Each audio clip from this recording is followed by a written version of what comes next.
proper November day at Virginia International Raceway for the ChampCar iRacing 3 Hours of VIR. This is ChampCar iRacing, the official sim racing series and championship of the ChampCar Endurance Series. Our mission is to be a teaching tool, to be part of the community, to put sim racers in touch with ChampCar Endurance Series and create a pathway to real wheel-to-wheel road racing on North America's greatest racetracks. And this is 3 hours of team endurance racing ahead of us today, live on HJBC and on ChampCar Live. Well, it is one of the greatest racetracks anywhere in the world, but it's not one of the greatest days ever in the world. A little bit breezy, and as you can see, some water lying on the grass on the racetrack, some more rain predicted later in the day, and relatively cool ambient temperatures and track temperatures are going to make things a challenge for all of our teams today. To bring you live coverage here, it's David Haynes with Devin Peters, Michael Derby in our production. Thank you for joining us, and I hope whether you're looking for a good race or cheering on a friend or teammate or just looking to see what it's all about, that you'll enjoy yourself with us today. They are just qualifying right now before the 3-hour race gets underway, and up top of qualifying at the moment is SimCity Racing, Devin. Yeah, and SimCity Racing looking to continue the winning streak. Polsek had Chris Beets and Ryan Puckdahl had a strong regular season. Puckdahl finishing in second place in the Sprint Series points, and in the Endurance Series they started off strong with a first place finish at Daytona, so they'll be hoping to keep that trend going.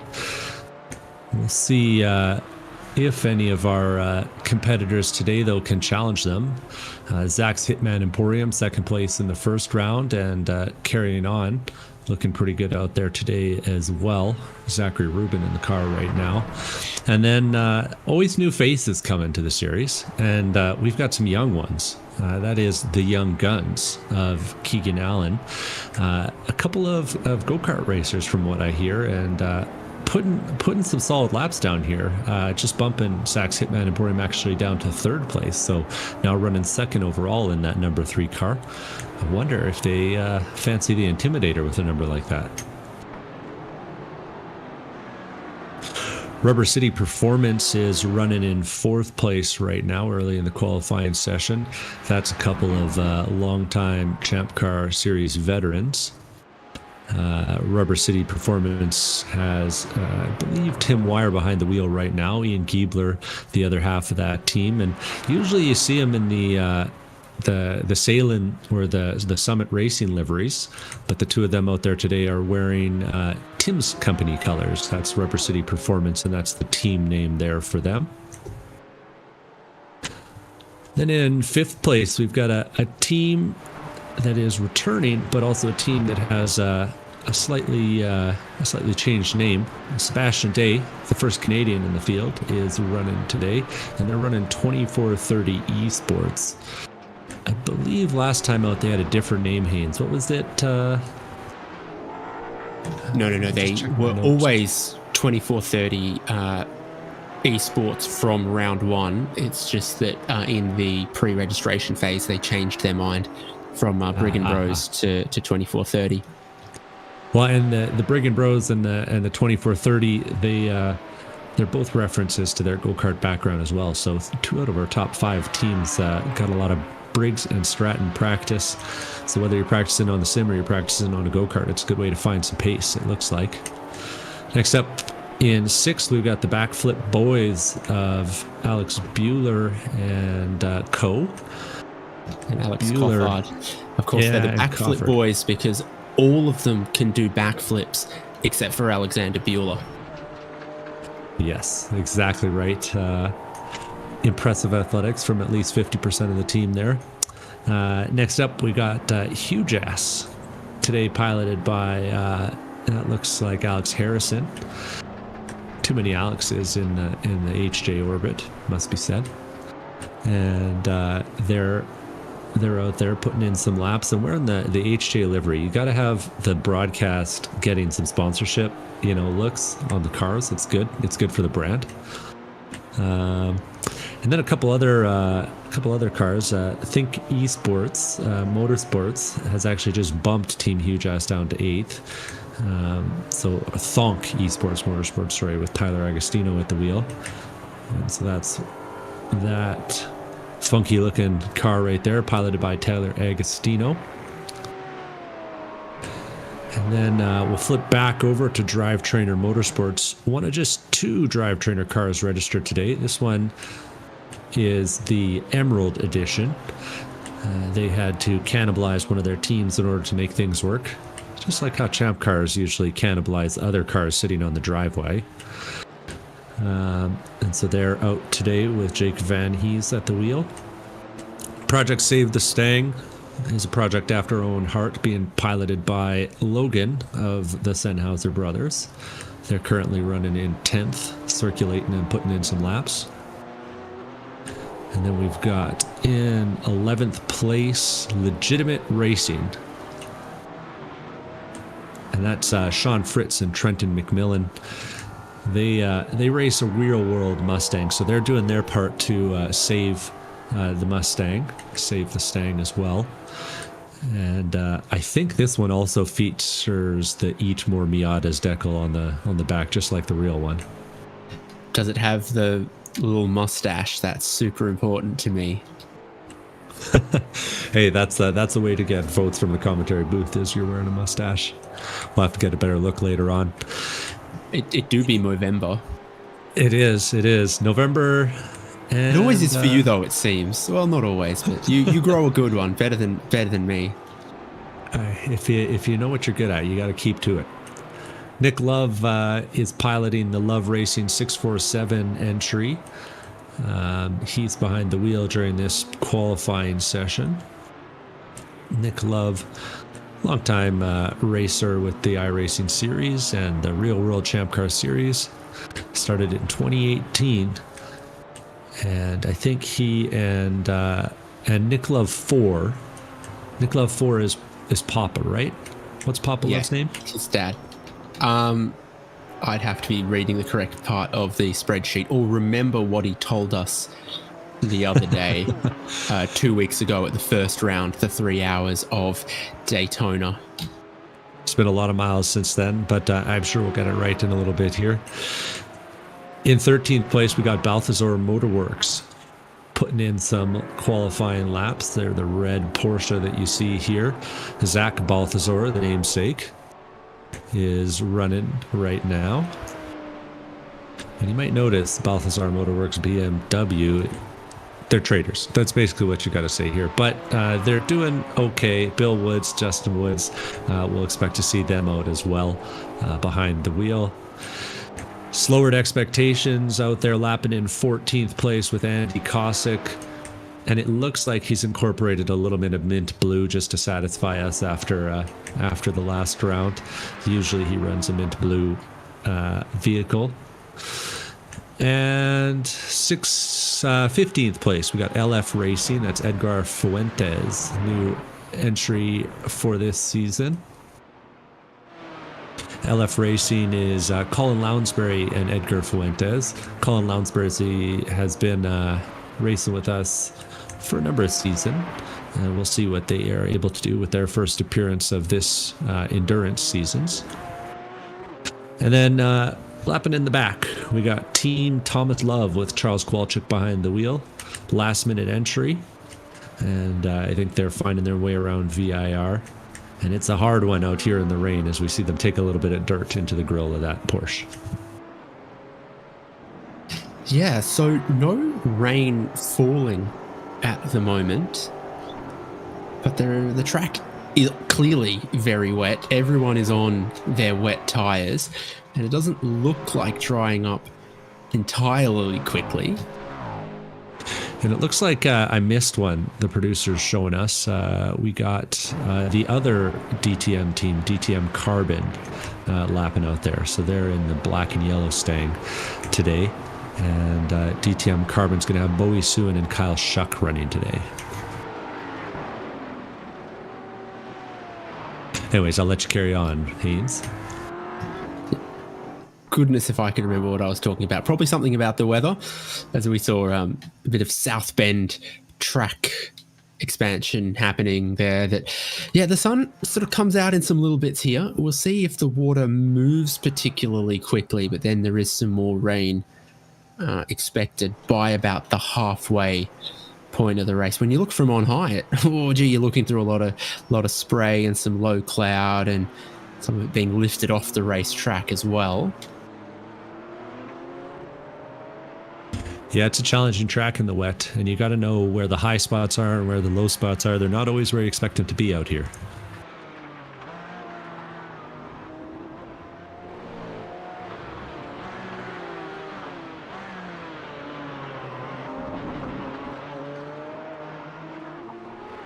You can see the spray coming off of all of these GT4 cars, and they really get moving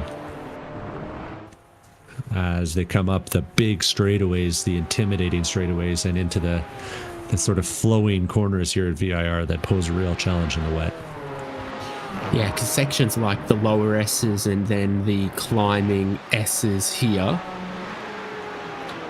when you've got a lot of grip in the dry, you can carry a lot of speed through there. But suddenly in the wet, a little bit less grip, it becomes a little bit bigger of a problem, a little bit more of a lift, and more important to be on the correct line going through places like that. Roller coaster, of course, becomes even more intimidating when you've got a brake earlier. A hog pen offers a lot of grip in the dry, the way the car compresses.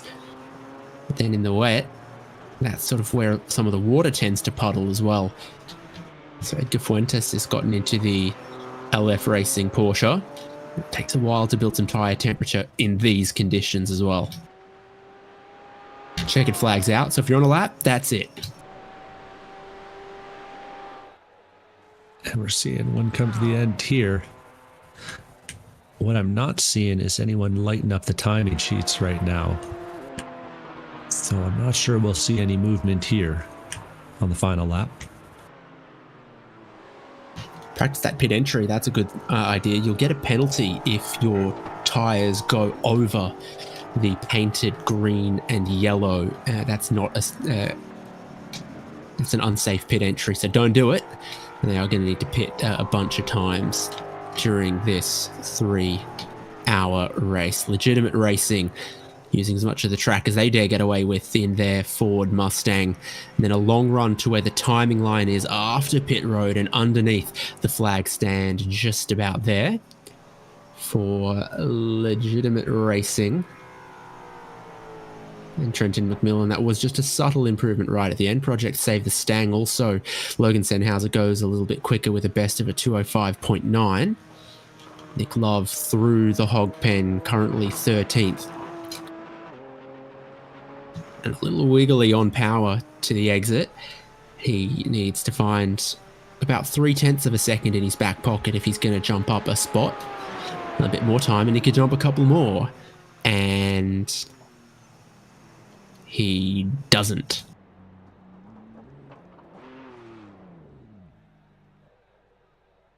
That just goes to show those conditions out there are tricky, even though there's no water falling from the sky. There's plenty on the track right now. So that looks like that's going to lock in our starting order for the second of 4 iRacing endurance races coming up. So we had one 2 weeks ago. We're now here for 3 hours of VIR, 3 hours of Road America, and 3 hours of Sebring still to come. SimCity Racing on the pole from Young Guns, Keegan Allen. And then Rubber City Performance appearing for their first time this season with 3rd in qualifying, just ahead, fractionally, narrowly ahead of Zach's Hitman Emporium. 2430 Esports in 5th. Backflip Boys in 6th. Thonk Esports, Motorsports, SimSports Racing, powered by Beer, 7th. Our graphic tries to compress that and it still doesn't fit. That's kind of the point. Huge Ass in 8th. Oh, nice simple name. Balthazar Motorworks in 9th. Drivetrainer Motorsports Emerald in 10th. Then we have Legitimate Racing in 11th, Project Save the Stang, powered by SRT in 12th, Love Racing in 13th, Drive Trainer Motorsport Carbon in 14th, Slowed Expectations 15th, LF Racing in 16th, and Team Thomas Love would like us to also call them Love Racing.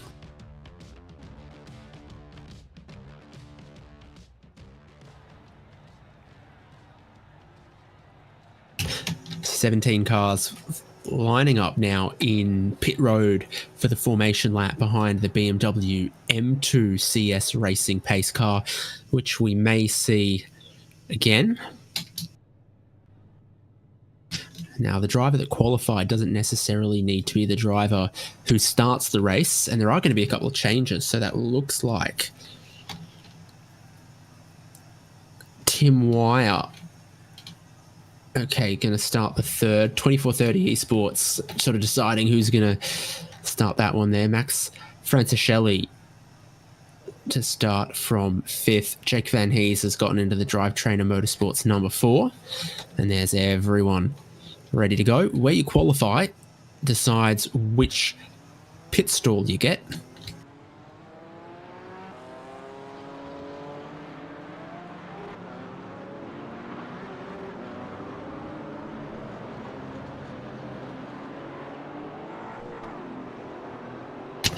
Headlights flash on the Mustang when you got the pit lane speed limiter on by the looks of things. Keep an eye out for that as we've moved into the race session. A bit of the water's moved about on the racetrack. Now, if you want to learn more about these iRacing ChampCar events, forum.champcar.org on the ChampCar forum has got all the information that you need. And this is where we stand in this championship at the moment. SimCity Racing, who are on pole today, took the win in race 1. And Zach's Hitman Emporium, DTM Emerald and Carbon, and then Backflip Boys. We've got 4 races. We've already run the first. We're here at the second. Your best 2 results of races 1, 2, and 3, plus your race results in round 4, the final, decides your total. Least points is our winner. So it's ChampCar National Championship rules across 4 iRacing events. Things are looking good so far for SimCity Racing, but it's never decided until round 4. And even some cars that didn't compete at round 1 now here at round 2, if they get a good result here and then a good result at round 3, then that could seed them well for the 4th race.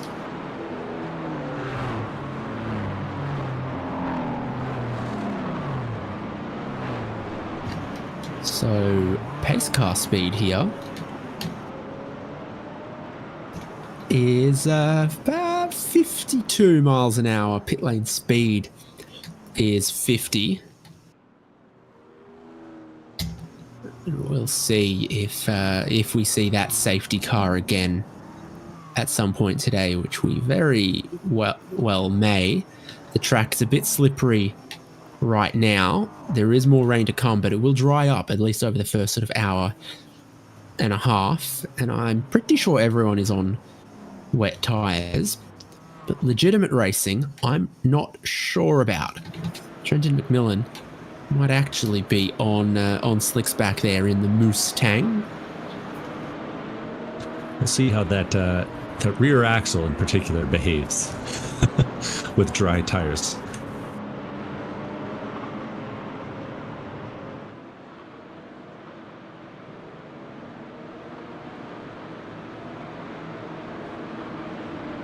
You got to do a Mustang to Mustang comparison, I think, to try to figure out, does it look like they've got something different than Project Save the Stang alongside them? Looks very similar to me.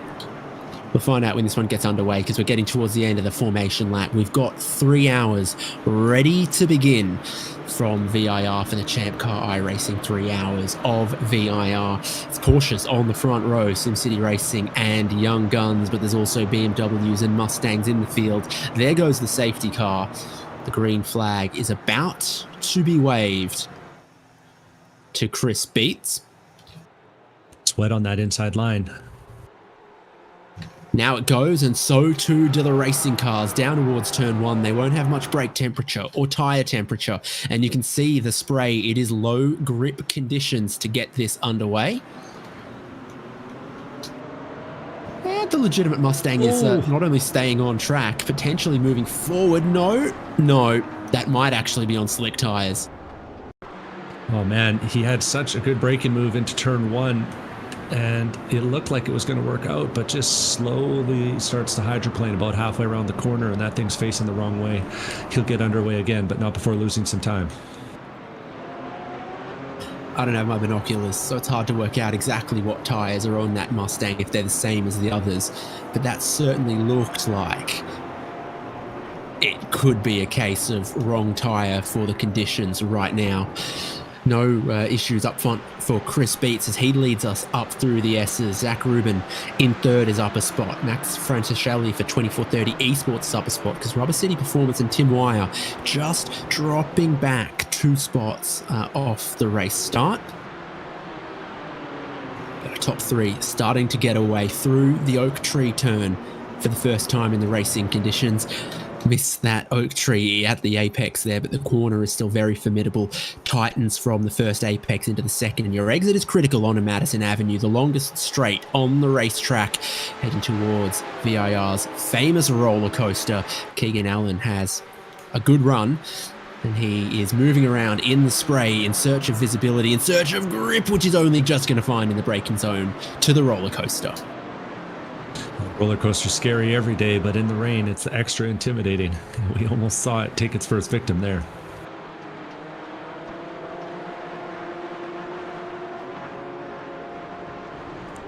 Speaking of, Hogpen is intimidating too. We just saw that look like Max Francischelli.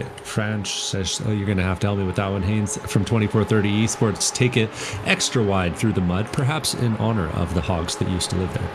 What do you think?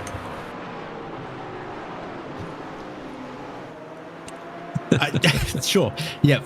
Could be. Tim Wire gets one of his spots back there, and it's really close in this group, sort of 4th through to 9th. But that top 3, boy, oh boy, are they getting away, and it's getting away from Alex Harrison as he also spins through turn 1. It can be slippery there. There is a bit of a bump just past the apex, and he loses that just a little bit later in the corner than Legitimate Racing did. Yeah, it's honestly a tricky corner with the Mustang all the time, but you see it here, it just kind of gets away from him.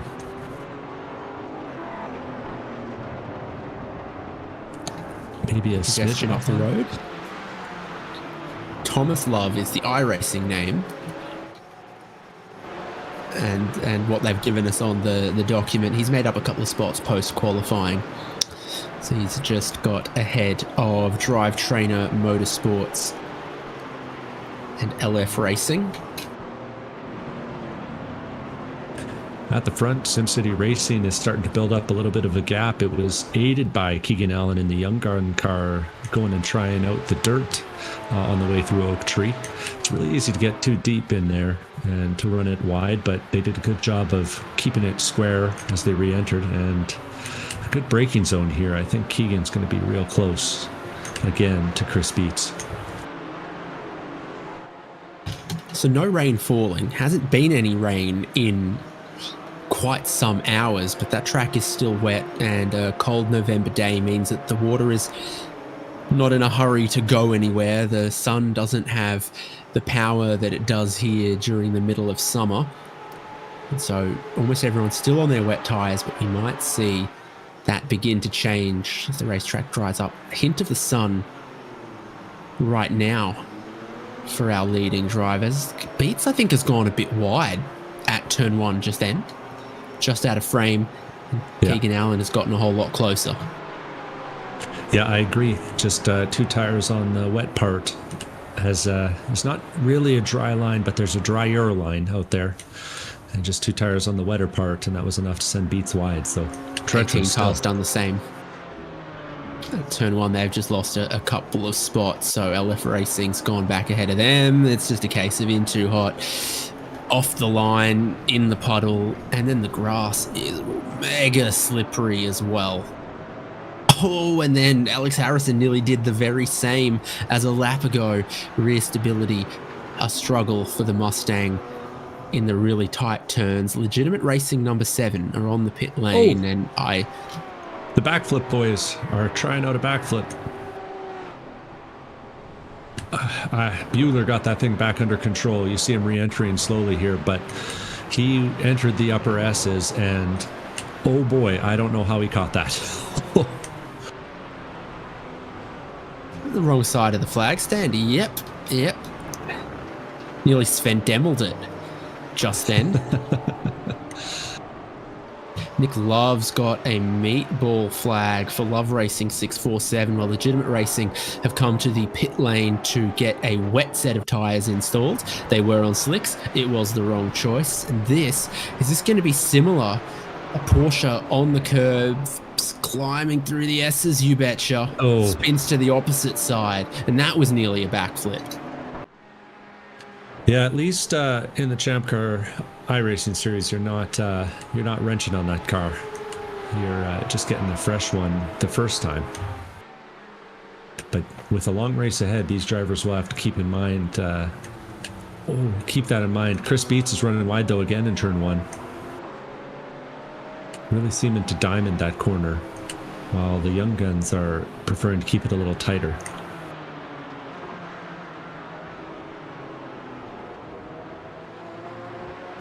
Gee, that green painted runoff works really well in the dry, but it feels like it could be slippery in these conditions. The grass is slippery, the curbs are slippery.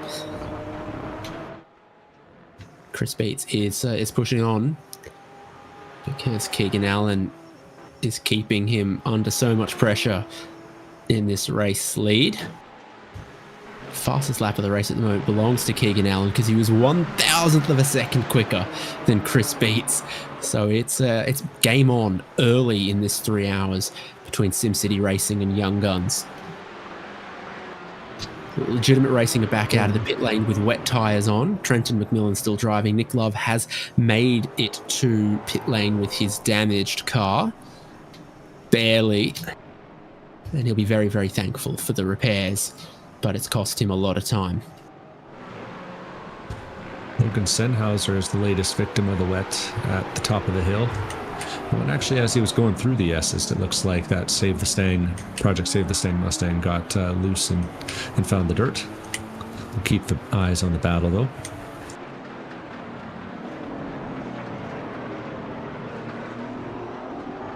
So you're looking for grip, not necessarily the geometrically optimal line of, least resistance and largest arc in conditions like these. So Alex Harrison was a little bit wider through the oak tree, but seems to have been able to straighten it up. 2430 Esports have been off the road. So tough conditions for everyone. They are back and steady now. I think that Thonky Sports Mustang had gotten by them and is now up into 5th, having qualified 7th. Yeah, it's tough to race in the rain at the best of times, but in the sim, it's extra difficult. You don't have all the same senses, and even the ability to sort of detect where the low spots are is a little bit trickier. You've got to know the track really, really well. But around VIR, the water loves to puddle by the apex curbs and by the exit curbs, and I think some of the drivers are finding that out the hard way. Yeah, did you see Tyler Agostino's line through turn 1? Every time we've seen a Mustang be super tight to the apex there, it's been challenging, but he was a wide arc, and it seems to work out relatively well for him. He's getting a little bit closer to some lapped traffic there. Yeah, which is Nick Love after his repairs, now a lap down.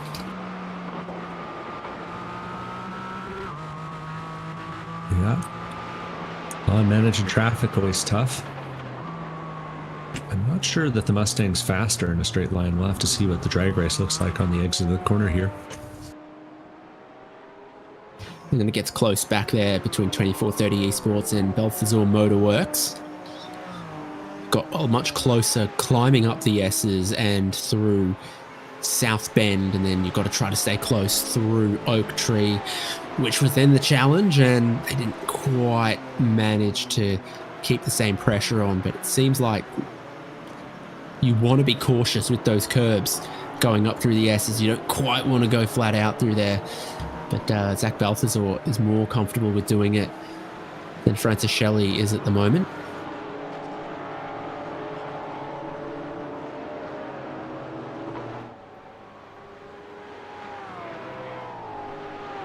I thought I would have seen a bit more lap time improvement going on in this race, but Chris Beats is a second off his personal best of the race. Keegan Allen, I think, had a little bit of a problem. Just lost a second or so last lap. The only drivers currently doing sort of personal best, it's drivers that were really in the traffic early on. So it's not lap on lap on lap improvement as they get more temperature into these tires. It's that. Not necessarily getting easier. Yeah. Well, and it's a cold track. So that, you know, even with the blacktop out here, there's no sun to heat it up. And so I think these drivers are just really feeling the effects of that wet more than maybe we expected off the start. Franchiselli had another little moment at the bottom of the hill, but he's got it going the right way and is trying to get caught back up to Thonky Sports.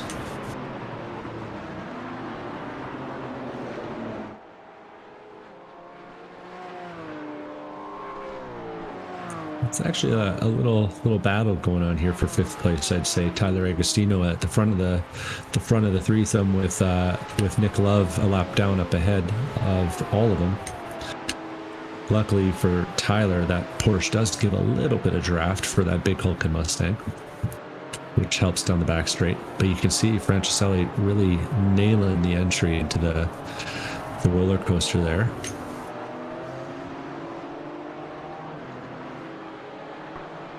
Do we say the other name on the air? I don't know if this is that kind of broadcasting.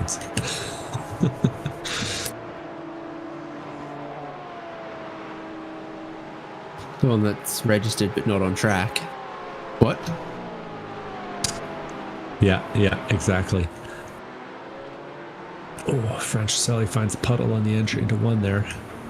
Had the rears sliding, but closing up again under braking onto Tyler.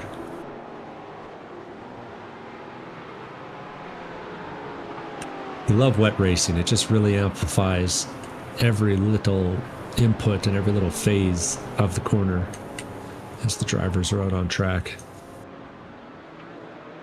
The last lap was a personal best for Francis Shelley there. So down to an 04.8. In front of him, Agostino's never done a lap time in the 05s, but in the 04s, but been pretty consistent in the 205s. You know, the top two doing 203s and then 204s in third and fourth, and then time goes back and forth a little bit here. Some other cars in sort of 207s, 208s. Drive Trainer Motorsports, Jake Van Hees. It's actually been a couple laps in a row quicker than the drivers around him, so that car took a little moment to fire up. One of the few BMWs. Didn't seem entirely confident with it in the first few laps, but last two laps in a row been quicker than Alexander Bueller in front of him and quicker than Logan Sennhauser behind him.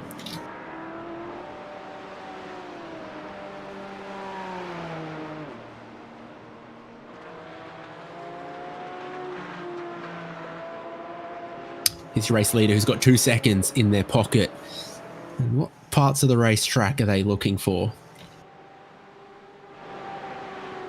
Is he trying to stay on the dry line, or is he looking for some puddles? Is there a chance that with no more rain falling that they've begun to even overheat the wet tyres on a track that's still a little too slippery for slick tyres? You know, I seeing him on the inside wall on the front straight a lot of water loves to live down there, and I think that the choice to go there is strategic. That's not where you go when there's a lot of water still on track. And we're seeing a lot more curb use through the lower S's than I think we've seen over the last few laps. It does seem like it's getting drier, Haynes. Well, we saw multiple occasions of sort of this curb on the right there that Chris Beats has just gone over, sort of the second of the 4 curbs through the climbing S's, that the water was there and it was super slippery, and a couple of the Porsches that often sit lower to the ground were sort of coming off of it.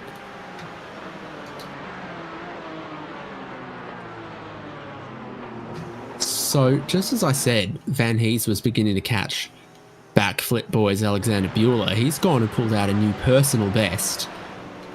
And the backflip boys number 17 Porsche is closing in.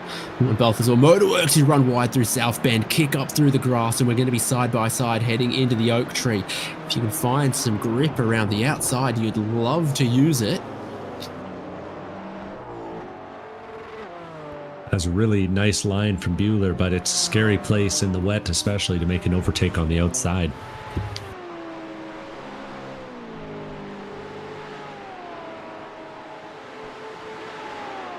We'll see, though. Bueller seeming a lot more confident on that last lap than Balthazar ahead.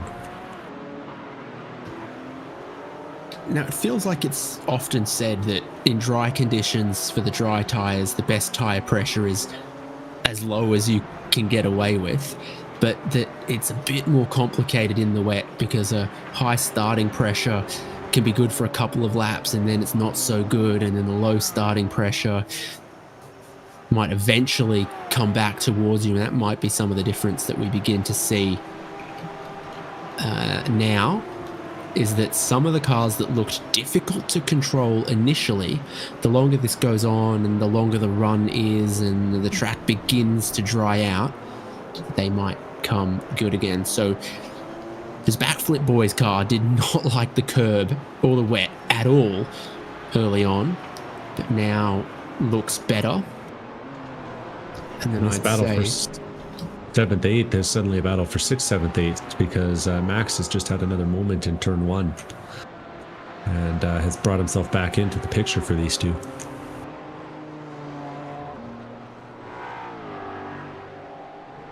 You'd also say that the drivetrain at BMW back there was also just getting better the longer this went on.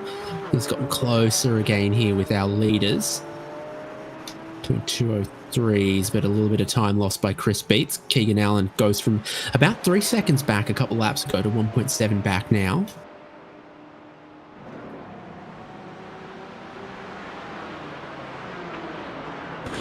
Bueller in the backflip boys car really seems to have the top of the hill figured out compared to Balthazar, and that combined with a little mistake by Balthazar at Oak Tree is going to be enough to let the backflip boys take the spot, moving from 8th up to 7th.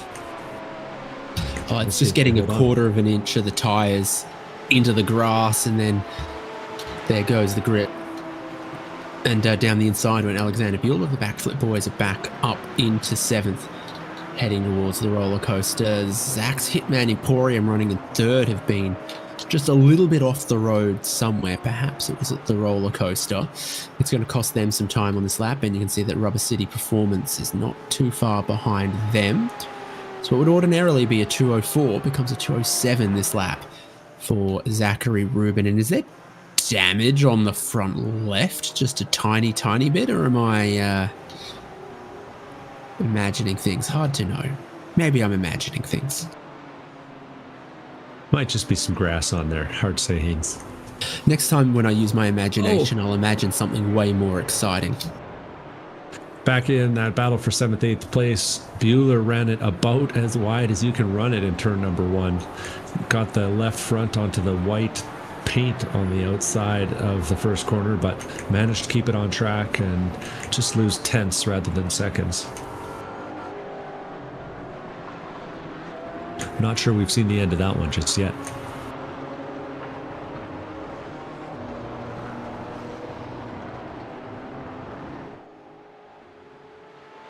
Balthazar not shy of the curb there either.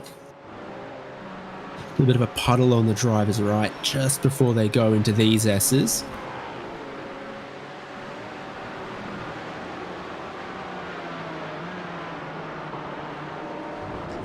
Nope, that's too wide. That's the grass. From Alexander Bueller South Bend, he just got in there a little hot. Car didn't seem to rotate, like he got a bit of understeer. Will be a bit interesting to see with these mixed conditions who really favored their setup towards the wet and who really favored it towards the dry, and what the split was as things continue to dry out here. Laps at the front of the field are getting a little more consistently fast. And the young guns are back to pushing the SimCity Racing guys up there. Just looking at this forecast, it says in an hour's time a 2% chance of rain, but in an hour and a half's time a 77% chance of more rain. So goodness me, if we do get to slick tyres, we're not going to stay on them for particularly long, it seems. It might just sneak a fuel stint in there, though. We'll have to see what these guys are able to do. I think we're... Balthazar wide at turn 1, got really close to the backflip boys. So this has been where some of the excitement's been, sort of 6th, 7th, 8th, and they've been sort of trading it back and forth, and then one of them will have a little mistake, the other one will get closer and then reverse that.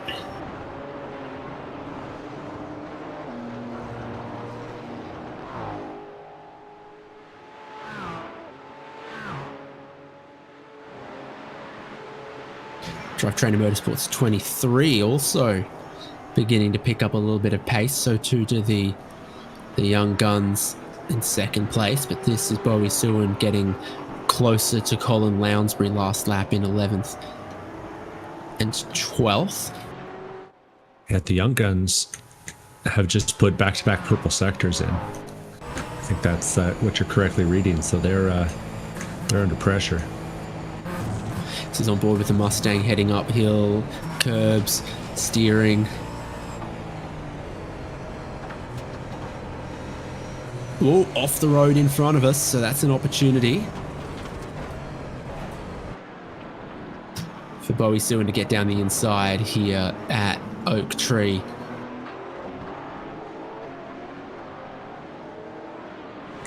And they were too wide going through Oak Tree, and it was too wide going up the hill after Alex Bueller and Balthazar had their... No. Franciselli had a moment.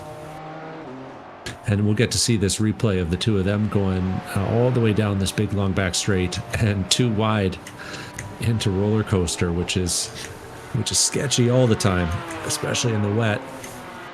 But no shortage of bravery from either of them, and Franciselli's going to take the advantageous line into roller coaster and hold on to it. And as we rejoin them after the first turn, that's the order they're still in.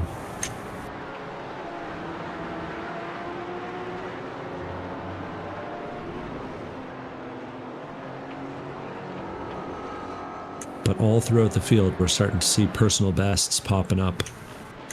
And even on the camera, I think you can almost start to see the dry line start getting to form. Do believe that SimCity Racing had just set a new fastest lap of the race at a 2:02.669. If I can understand how numbers work, yeah, I would be correct. I think Tim Wire understands how tires work with that Rubber City performance car starting to sneak up onto the back of Zach's Hitman Emporium here, showing himself to be pretty adaptable in the wet, taking nearly a second out of that Hitman Emporium car ahead over the last lap. And you see him searching a little bit for wet spots down the straightaway. Yeah, I can see a dry line now. I'm seeing much less spray in some places than we were having. The blimp would have you believe that there's a lot of rain falling, but that's just clouds. It looks more like it's Snoop Dogg's blimp to me. So this is third and fourth over the line. Yeah, there's that dry line. You can see it from the static cam at the flag marshal's position at the flaggers stand at the start finish line.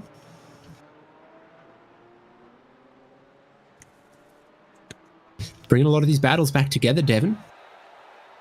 Yeah, all throughout the field, we're seeing things start to tighten up. I think as drivers get a little bit more confident. We're seeing, where do you want to go? We've got 7th and 8th getting close together. Of course, Sachs Hitman and Boreum are still racing, and maybe even let's feature one we haven't looked at in a bit. That'd be 11th and 12th. This is heading down into turn 1. Bowie Suin in the DTM Carbon car with Colin Lounsbury in the LF Racing car. Oh, and you see Colin stays on the dry line as the Mustang goes a little bit wide, and Colin's going to have the advantage, and I think a little bit of grace from Bowie there. Let's Colin take the spot. Oh, but Colin runs it wide on the exit. That left hook, he'll hold on to it. Colin, not the first guy to take advantage of the tread on these tires by going out off track. He uses it to great effect and holds on to the spot. What do we got here now? Pull into the roller coaster for the DTM Emerald BMW. Oh, a little bit of the curb on the inside, and once the rear brakes way, then they spin into the tyres on the inside, do a bit of damage to the big sniffer, particularly in the front left corner. It's just pushed in somewhat, but they've stayed out on track. Yeah, luckily you can kiss those tire barriers and get away with it, as long as you don't get stuck underneath. And with a sniffer like that, there's no way you're getting stuck underneath. On board with Alexander Bueller, the backflip boys are in 7th behind 2430 Esports. So from the driver's perspective, no rain falling on the windshield, a bit of spray coming off the car in front, but visually you can spot, a drier bit of racetrack.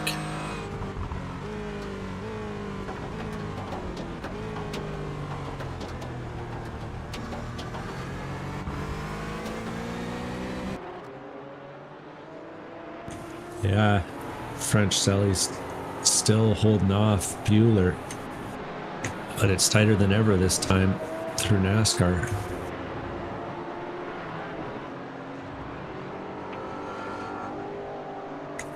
Bueller, just both of them looking very controlled. Oh, French Sally runs it a little wide, and Bueller's going to have to brake. It's not really a passing zone there unless the other person gets all the way off, but you can tell that French Sully's feeling the pressure from behind.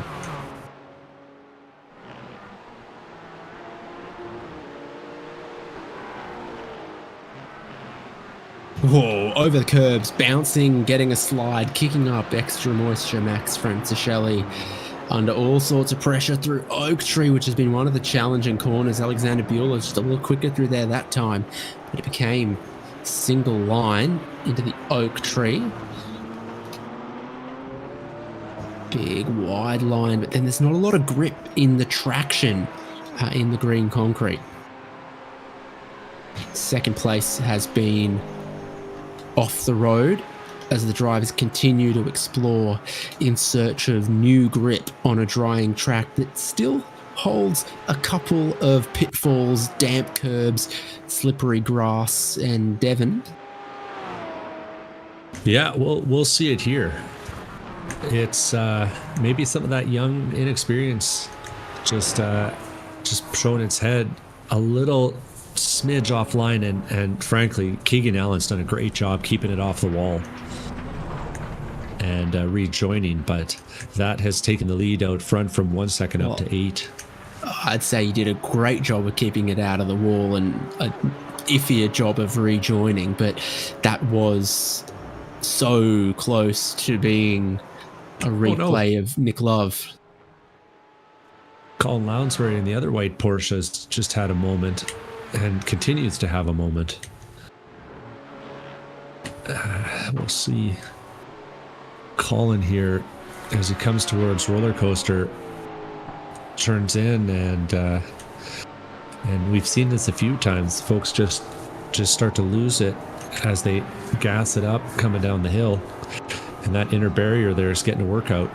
Collins kept it off the wall, but when he tried to turn it around, he pinned it on the grass, and it did a full 360, not a 180 like he was hoping.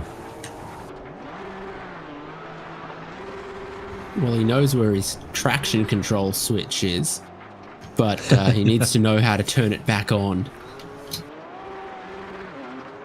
I thought for a moment that was our young guns when I caught it out the corner of my eye, and so I was thinking we were seeing a major shift. Has he just done it again? Yeah. Maybe he didn't turn the traction control back on, and he nearly spears Nick Love.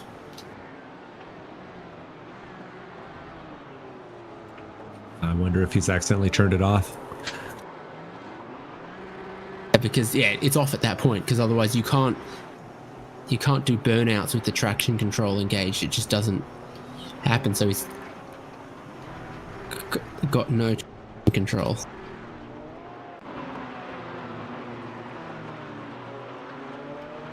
This back live for 6th place. 24:30 got their nose in front. The backflip boys have tried, and it's not to be just yet.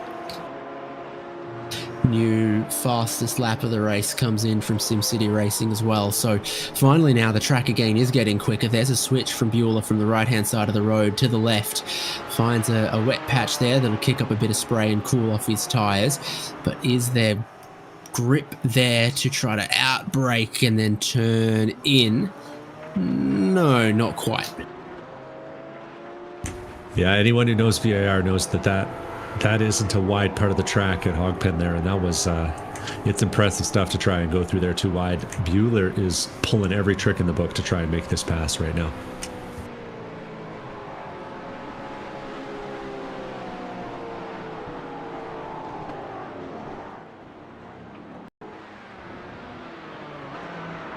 So they've got a big problem with the LF Racing Porsche at the moment. Yeah. Yeah, see, traction control would save you normally from that, but they ain't got none.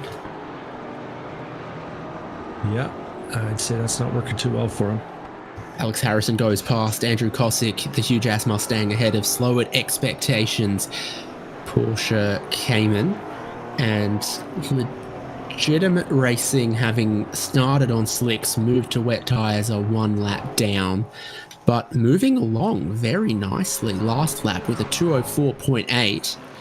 Be the 4th fastest car on track with their previous lap.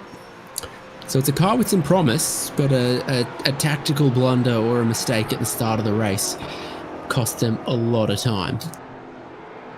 Yeah, of course we do have the wave rounds enabled, so if there's caution they might have a chance to get back on the lead lap. We join Zach's Hitman Emporium here, and we'll see them coming down the hill and just getting in a little bit loose. They were 3rd, and then they ended up 4th. Rubber City Performance Tim Wire went through into a podium spot. It is continuing unending dramas for LF Racing, unfortunately. They are now off the lead lap.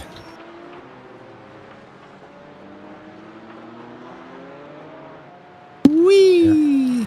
And we'll have to get someone on the crew chief for him to tell him to switch that traction control back on. These GT4 cars have the full suite of driver aids if you want them. And sometimes they're faster, usually I'd say. Franciselli still holding off Alex Bueller, but still struggling through the lower S's. We've seen that one. But crucially, you can see that dry line is well and truly there, and the puddles are starting to disappear from the apexes. Yeah, another new fastest lap of the race as well. The track's getting quicker, the cars are getting quicker. Drivers are getting more confident. sometimes to their own detriment. Still seeing plenty of mistakes happen. But when they do have a clean lap, it's quicker than previous. Franciscelli keeps that tight line. Alexander Bueller takes the big, wide, sweeping arc through Oak Tree, and that's going to give him a pretty good run. Does he have straight line speed? He switches to the other side of the racetrack again, kicks up a little bit more spray. See a little lift there, I think. You know, Bueller's done a few laps in the slipstream here, and I still see that he's about 1.5 miles per hour slower than the 2430 Esports. So if the ride height, the rake angle, the rear wing setting are set for maximum grip for the backflip boys, anticipating more rain to come, but it might be just hurting them on the dry track as far as making passes. Balthasar Motorworks just in the back, a shot as well. If these two keep battling. And so through some of the corners and in some of these braking zones, it looks like the 17 backflip boys maybe do have more grip and more confidence, but they're just not quicker down Madison Avenue, which is where they need to be quick to make a pass. I'd believe it. Unlike the Sprint Series, the Endurance Series does feature completely open setups for the drivers, so we do have a lot of variation even between cars of the same make.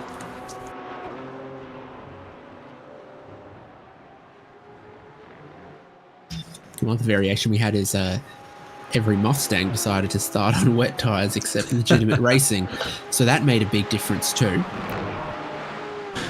Curiously, they have posted the fastest top speed of anyone, hitting 153 down the back straight, so that could be a factor when the time comes. Well, did they set that on the slick tyres that have less rolling resistance but give no confidence through the corners?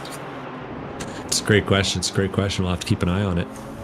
Just like we'll have to keep an eye on this battle. Bueller, once again, in position, but once again, looking for some water to cool those tires.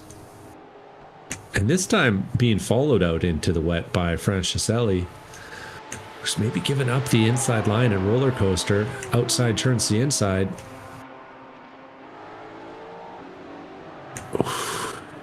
It's hard on the outside there. And the door closes. Boy, was that maybe close. A little touch there. Yeah.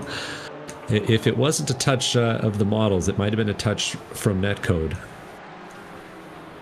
Either way, Bueller gets the job done, and now 6, 7, 8 are nose to tail.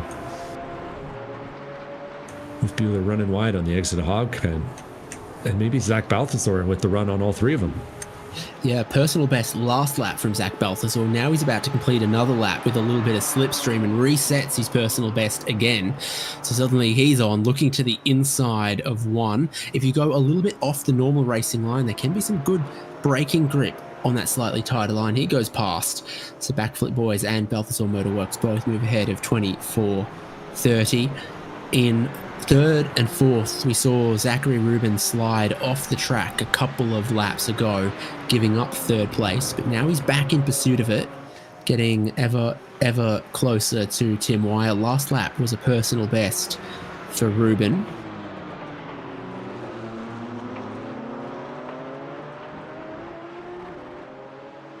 Yeah, Rubin's been tracking him down up there. It looked like in particular he was a lot stronger through the lower S's. Colin Lounsbury looking for a lot of water there. The big puddles over to the left there.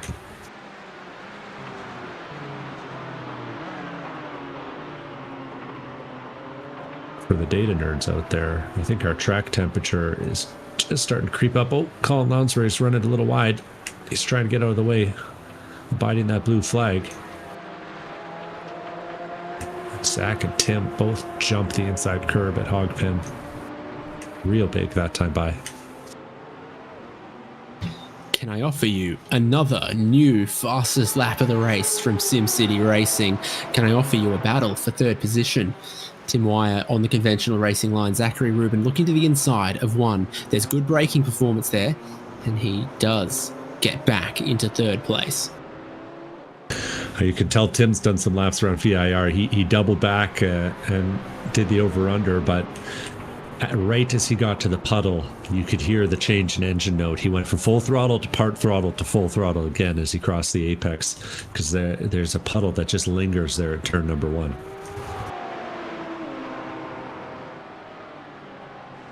So Balthazar got ahead of 24:30.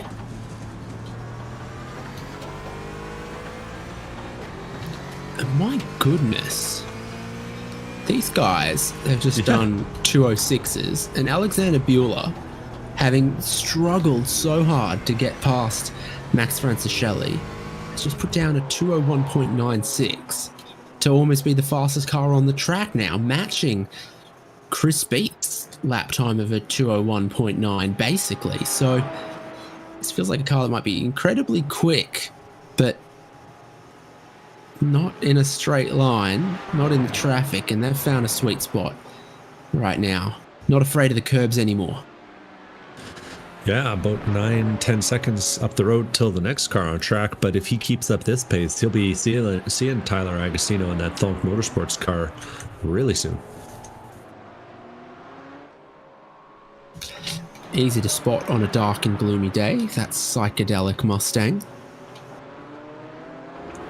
Yeah, it's foggy out there, but none of that fog is turning into water on the track right now. Makes for a realistic November day around here.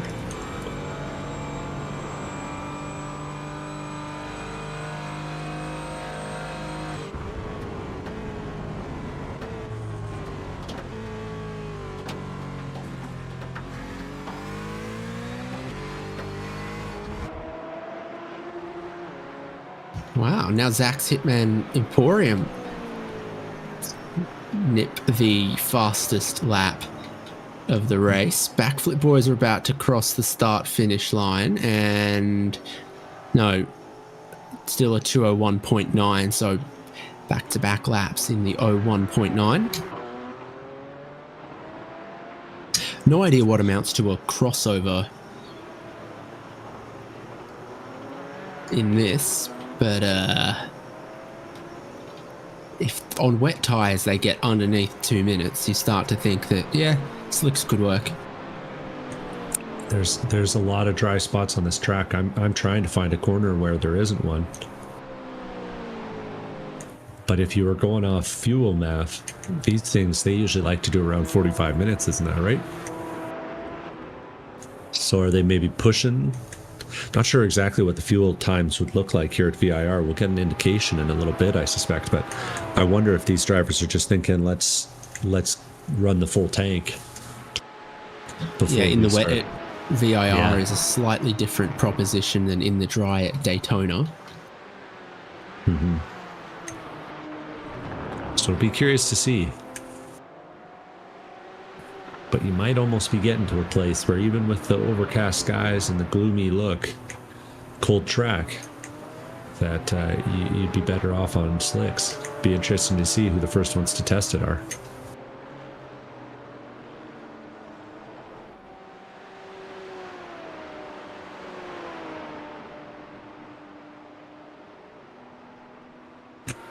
At the north end of the track, it's almost sunny on the front straight. Meanwhile, down by Oak Tree, it's gloomy and foggy.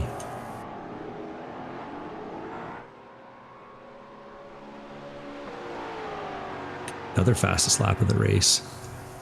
This time it's SimCity Racing and Chris Beats putting a 2:01.1. Interesting how this happens. Like, they had a peak of pace on sort of lap 3 or 4.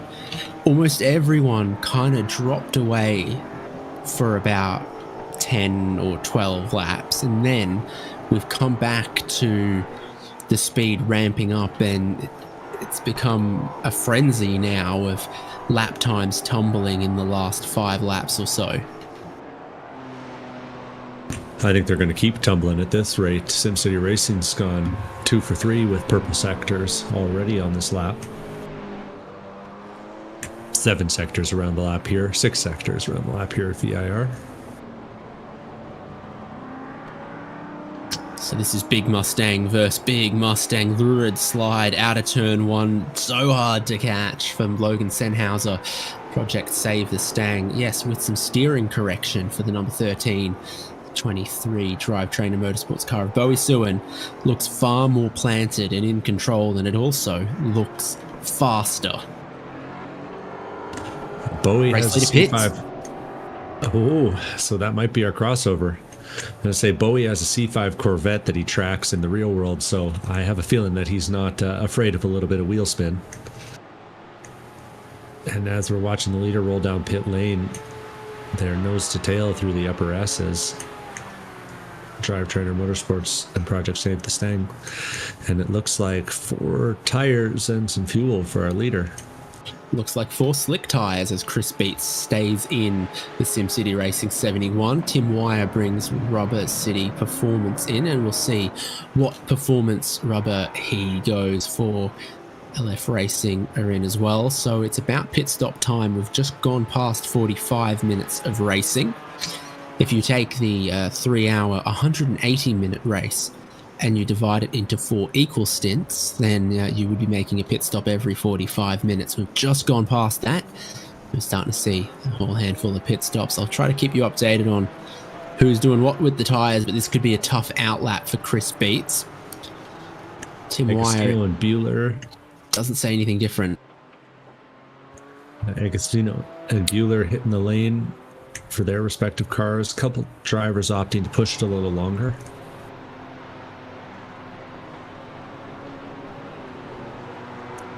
Definitely says Slicks for Backflip Boys and Thonk Esports. It says new wets for Rubber City Performance. So they are basically the only car to have pitted at this point and put wets on again. Everyone else is thinking it's time to go to slicks. Well, Tim is a rubber guy, so he might have some insight here. We'll have to see. It is still treacherous in a lot of places around here. I'm sorry, but the only rubber man I respect is Bibendum, the Michelin Man. Well, I can't argue with that. He also knows where to eat, so that's nice. True.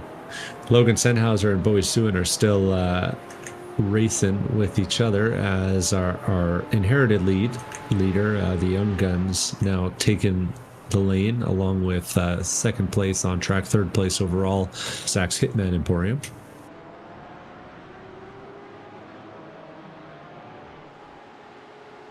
LF Racing's stop. It looks like Lounsbury's gotten out, Fuentes has gotten in, and they've gone to slicks, and we might be about to see everyone who didn't stop last lap come in this lap. Balthazar Motorworks and 2430 Esports haven't seen the pit lane yet in this race. SimCity Racing is purple on their sectors, so yeah, seems like dry might be the moment. The Young Guns unsurprisingly going to the dry tires, and Zach's Hitman Emporium too.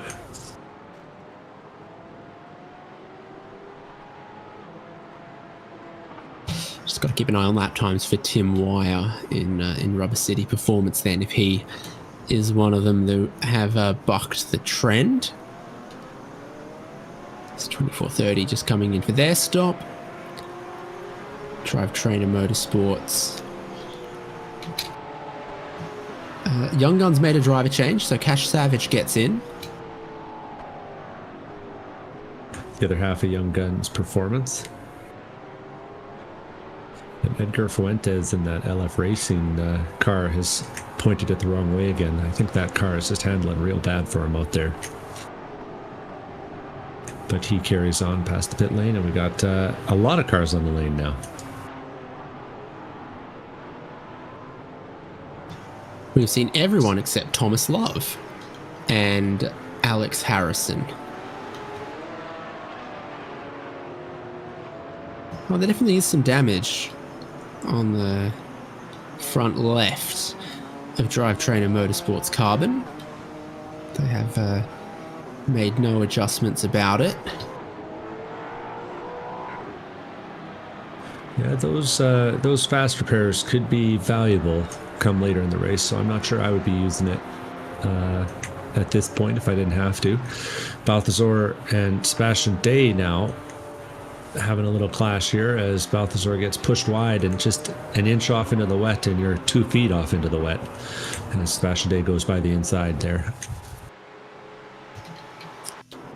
Zach Rubin at Oak Tree on his new slick tires. Oh, he has like a little snap, and then he's wide in the wet, and then he's further in the wet, and the grass offers you very little grip on the slick tire either. Seeing the lap times from Tim Wire, I'm increasingly confident that Rubber City Performance 404 are on wet tires. Everyone else has gone to slick tires.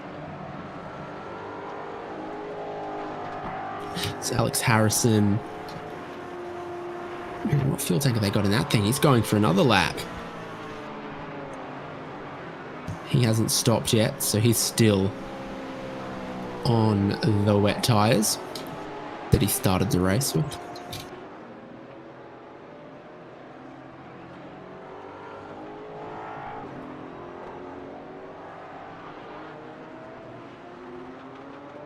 Pit lane speed perhaps here for the number 18 car. It appears they have a penalty and they're on their out lap, so I'm guessing there's been an issue with the pit lane speed. Look at the fastest lap of the race tumble, and more problems on the out lap for Love. They love racing, but they don't love traction control, it seems, across the 27 and the 18. You definitely learned a lot racing without traction control. Now, this is going to teach you a lot, because the huge ass Mustang is still on wet tires. Zach Rubin has gone to slicks, and wet tires still don't give you much grip in the grass. Yeah, tough one there for Harrison. And got to think they're losing a little bit of time, but I do wonder how much time they're losing, and if they're looking down the road, looking at that forecast and seeing if, you know, maybe they can stretch it to a point that it makes sense.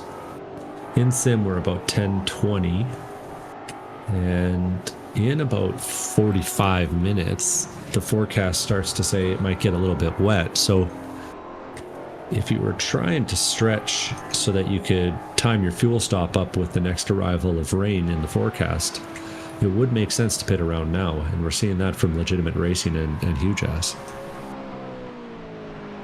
So they've gone long on the fuel tank for the Huge Ass Mustang, and for Legitimate Racing, who started the race incorrectly on slicks, had to pit on lap 2 to go to wets. They refueled the car then, and it's brought them sort of 2 laps deeper into the race to now make a driver change to Sean Fritz and a tyre change to slicks, and to fill up their tank. There's Thomas Love into the pit lane to try to serve his penalty. And the fastest lap of the race has broken once again. We're well and truly underneath 2-minute lap times. It's getting quick out there. It's a 55 last time by. That's a quick one.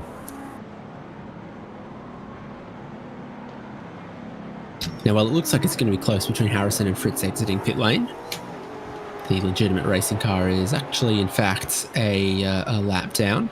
Nick Love here is on the same lap as Alex Harrison. Andy Kossik's actually right behind him as well. Yeah. Look at how Nick Love is struggling on wet tires as well. There is so much more lateral grip and confidence to be had on the slick tires now. They're going 5, 6, 7 seconds a lap quicker. This is a example of that difference. Love on wets, Kossick on slicks.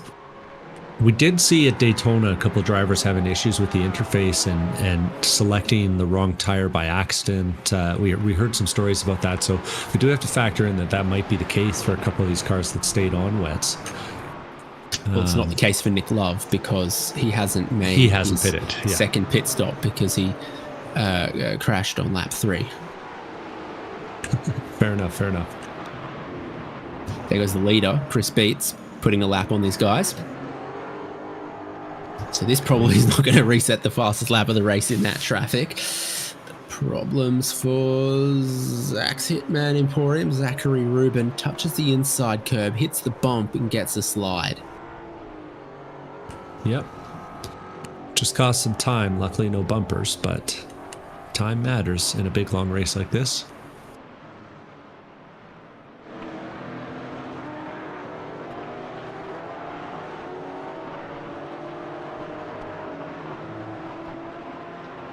Love Racing are going to have to stop again soon. Could be as soon as now, perhaps. Just spitballing, speculating. Oh! Sean Fritz and Legitimate Racing's the wrong way on the front straightaway. And it looks like there's maybe a bit of a coming together. Oh, yeah. Contact. We'll have to watch the replay here. Sean Fritz is getting wide and just touches the grass for a second and punts the leader, who manages to keep it facing the right way. That was unlucky. If you go to the left-hand side on the straightaway, it's dry, but you go a little too far and you touch the grass, it's wet again.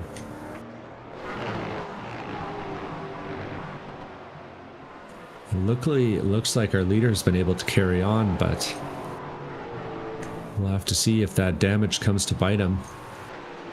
I see a little bit of mess on the front left corner of Chris Beats' car, that SimCity racing car. But I think you'd think the Porsche would have gotten the worst of it, given the size difference between the two. But somehow not, because there's a mechanical black flag for Legitimate Racing. So we've got Meatballs, Fritz, and Beats. I don't know what kind of a meal that makes, or if they go together. And they did this time. That is very lucky for our leaders. They've gotten very lucky to avoid a black flag or a meatball there for the damage, if it's caused one on the other car. I don't have a look at the door. Longish stop for Nick Love here, an extra 10 seconds for some reason, as I think that's LF Racing continuing to struggle with traction. Really struggling with traction with this car.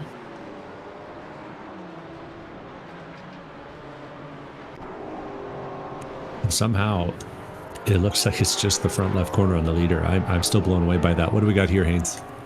Wire on wet tyres being caught by Agostino by about 5 seconds a lap. That Mustang's going to have so much more straight line speed as well with the less rolling resistance, and Tyler Agostino is going to take the Thonk Esports, Motorsports, Sim Racing team engineering to the podium positions for now. Their strategy is beginning to bear fruit. Right tyres, right time. There's a little drama deeper in the field. 10th place, Bowie Thuin in the Drive Trainer Motorsports car. The carbon one is racing with Nicholas Lewalberg, and they just had to go around Nick Love as they came up on turn 9 in famous one at the top of the hill. And that was a little touch and go, very close. And then a whole lap behind them, Fuentes and Love are for position. And Love on his outlap. Fuentes shoots past, LF Racing to 14th.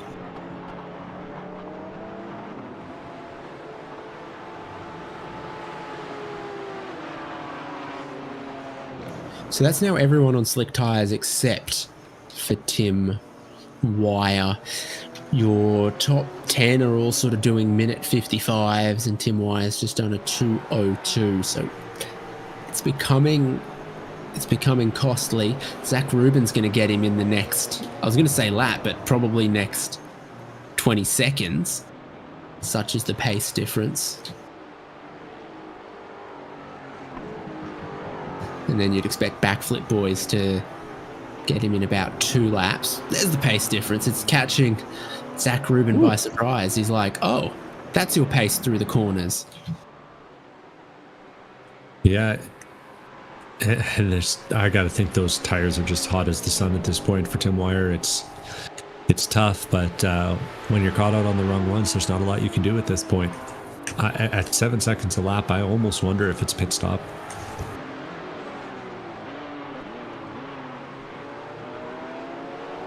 Because it actually doesn't take that long to change them. You wouldn't be taking a whole tank of fuel at this point. Yeah, it'd genuinely only be like a 25-second stop. And that's how much time they're losing every 4 laps. Be curious to see. Getting off sequence does have its benefits with the possibility of caution flags. And there are still a few wet spots out there. Zach Rubin crossing the line got the car all kinds of sideways that time. Just slashed a puddle in a straight line. But and then the uncertainty about when the rain might return. So if you take a splash of fuel now, changing to slick tyres, which are the right tyres for now and the right tyres for at least the next half an hour, then if everyone else has to stop again for their fuel, and then 5 minutes later the rain comes and they have to stop again, well, you'd only have to make 1 stop there. So there are ways that you could recover, and doubling down on a mistake doesn't really pay off usually in this sort of, be on the right tire at the right time situation. The BMW from Drivetrainer Motorsport is looking a little happier now that it's on slick tires and the track is drying out, and Jake Van Hees is catching Zach Balthazar.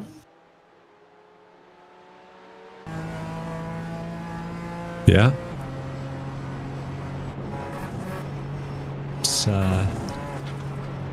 It's starting to look like we might have another race there for that part of the podium. That part of the top 10, correction. Van Hees has got a Michael Schumacher helmet. He never raced a BMW that I'm aware of. He raced a Sauber Mercedes.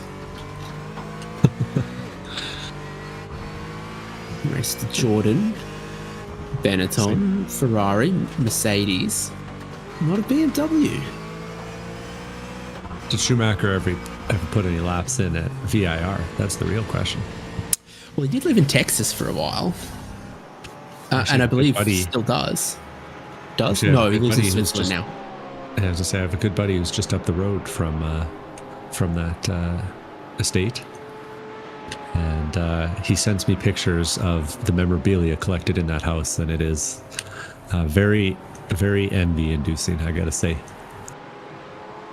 Rubber City Performance have been listening to us because Tim Wire just pitted in.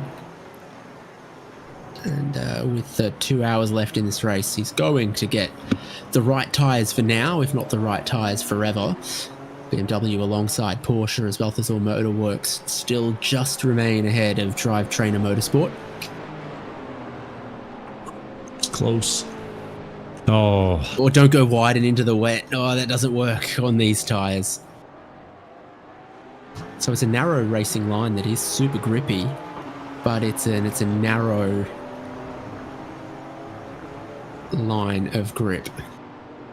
Yeah, and it's not aided by the air temp. It's 65 degrees out here, ambient, and the track is 67, and there's just no sun to really get this thing dried up. Not a lot of wind out there today, so we're not seeing the kind of drying that you might expect. What do we got here? Oh boy! Oh, ouch! That'll make you dizzy and sore.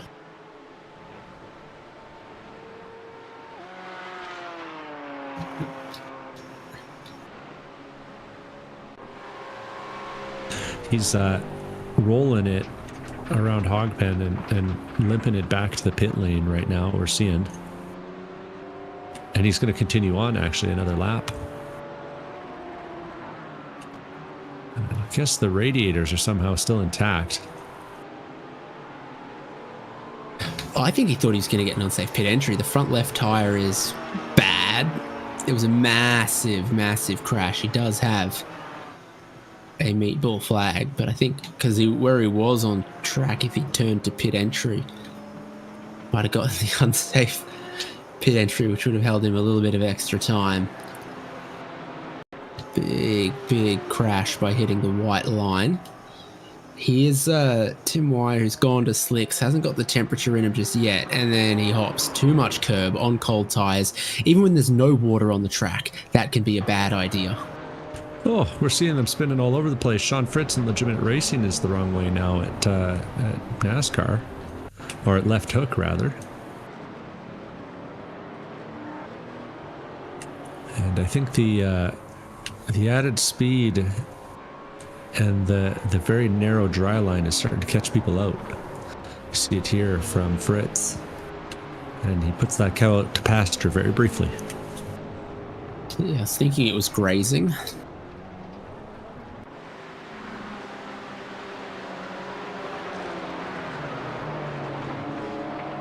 Well, and Alex Harrison and Edgar Fuentes now having their turn offline and off track. Edgar Fuentes is going to turn into NASCAR and go wide. And then Alex Harrison's going to follow him and go backwards.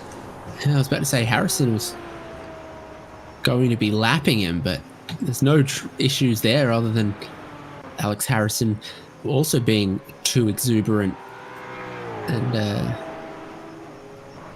following someone else into the same mistake. You don't need to lead me into temptation either.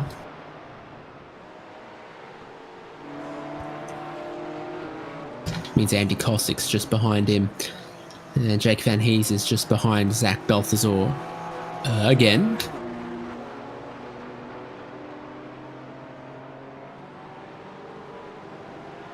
Straight line speeds have gone up. Now everyone's gone to the slick tyres as well, which on iRacing at least have noticeably less rolling resistance. The wet tyres have got actually outrageous rolling resistance. After one of the slower laps we're going to see all day, Love Racing 647 is on pit lane to be lovingly tended to. Yeah, the iRacing stewards are unforgiving on those black flags. Even if you got a good reason for being way offline, you'll still get the penalty. So Love opts to brave the track for one more lap and takes it to the pits.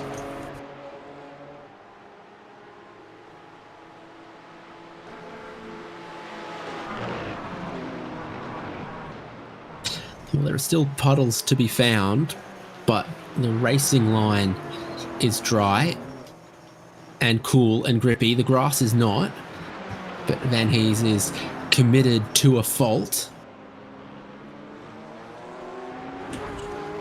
Just like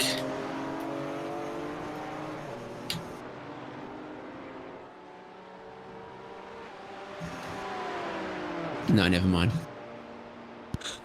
I was curious to see where you'd go with that. Balthazar, though, no matter how committed Jake Van Hees has been, Balthazar is doing a really good job of defending. Has really. I was going to say Eddie Murphy. Committed to a fault like Eddie Murphy. There we go. Does that work? Is that a joke? I couldn't tell you. It's been a minute since I thought about Eddie Murphy.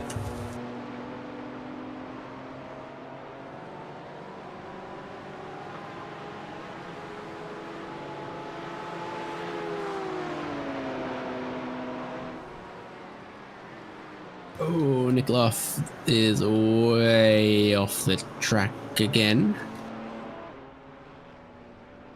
Boy, howdy, he's just having a hard one out there today. He actually might have gotten a little bit of help from one of our young guns.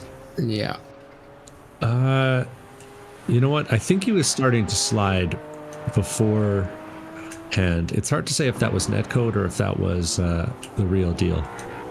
Either way, Nick Love ends up deep in the grass.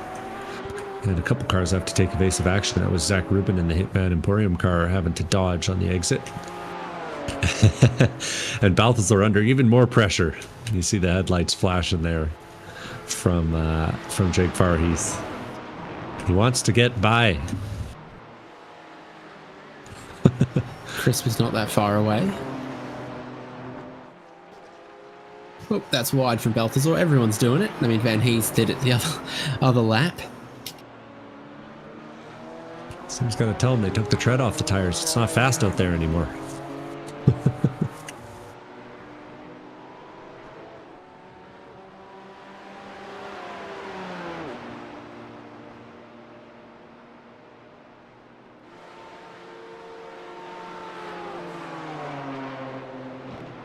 You know how quickly they went from 202s to 155s? I feel like if someone had gambled going to slicks just 2 or 3 laps earlier, they might have had a monumental undercut. I think we'd reached the tyre crossover, but hadn't reached the end of the fuel window, and everyone is trying to make this a 3-stop race. So they stayed out on the tyres they had, rather than making the change early and potentially condemning themselves to a 4-stop race. Yeah, being on the wrong side of that equation is tough. Jake Farhees is on the wrong side of Zach Balthazar. He can't find his way by again in turn number 1.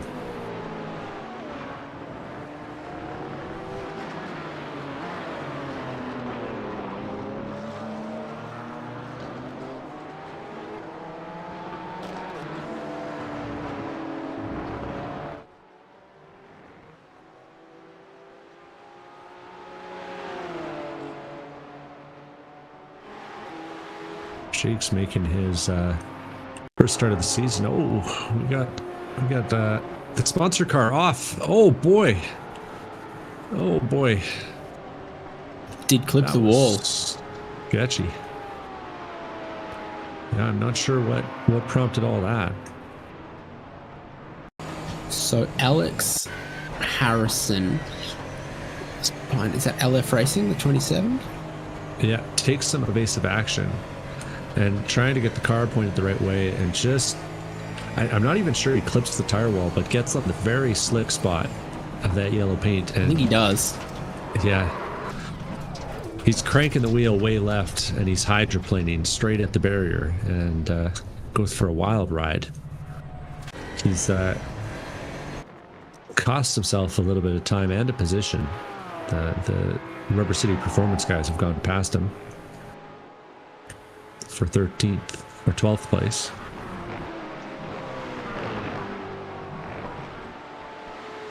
And you know what? I think Harrison just detected a lull in the broadcast and said, I'm going to help the sponsor out. You know, put a little action out on track for you. Didn't need to, though, because our leader, Chris Beats, is going past some more lap traffic. This time it's his turn to try and sneak past Sean Fritz. You can kind of see how the dry line is a little more right as you go down that twisting front straightaway. And Fritz was actually loose enough that he had to tap the brakes on his front straight to keep the point at the right way. 3 cars, 3 different laps. All in one shot there.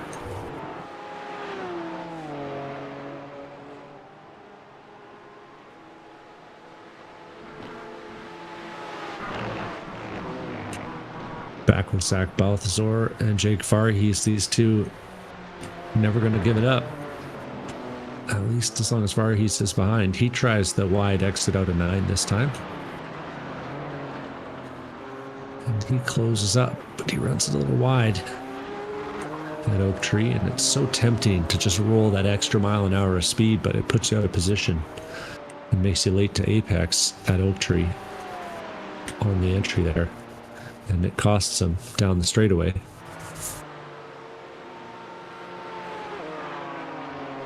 Even from that far back, I think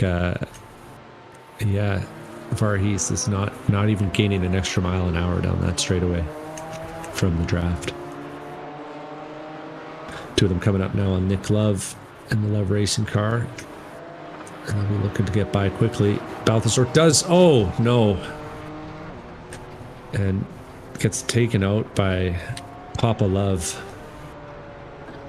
And that's rough.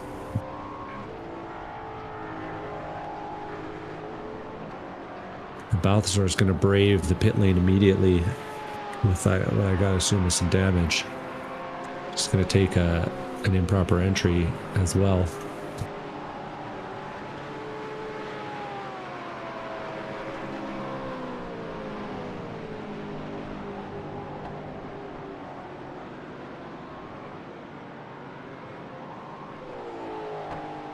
And the stewards there are talking about that one.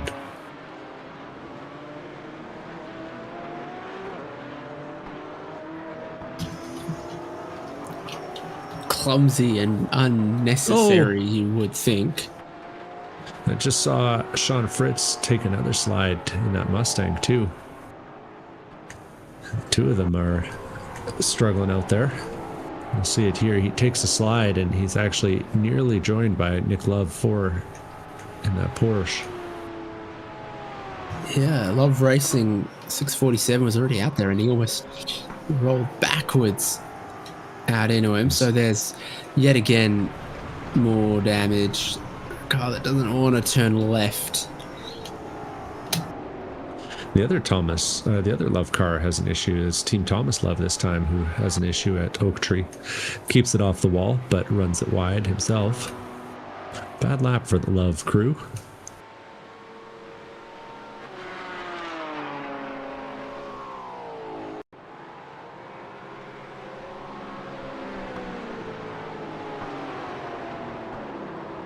Let's see Hey, where that's Harrison's got himself up to. Yeah. That NASCAR bend is really catching people out, and I think it's just that if you turn in a smidge of a second too late, you know, just a few feet, you're in the wet, and then it's impossible to get it back. And I can tell you from experience that when you come up on that corner, there's just no good reference points.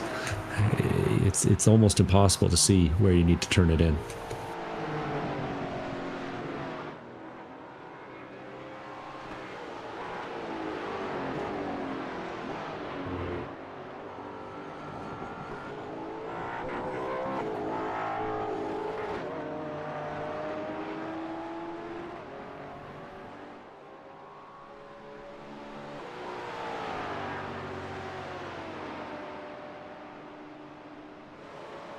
Following along now with the psychedelic livery of Tyler Agostino in the Thonk Motorsports powered by Bayer car.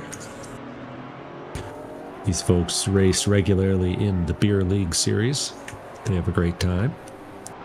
And as you can see, they're not too shabby behind the wheel, even though they like to do it with beer in their hand on Wednesday nights.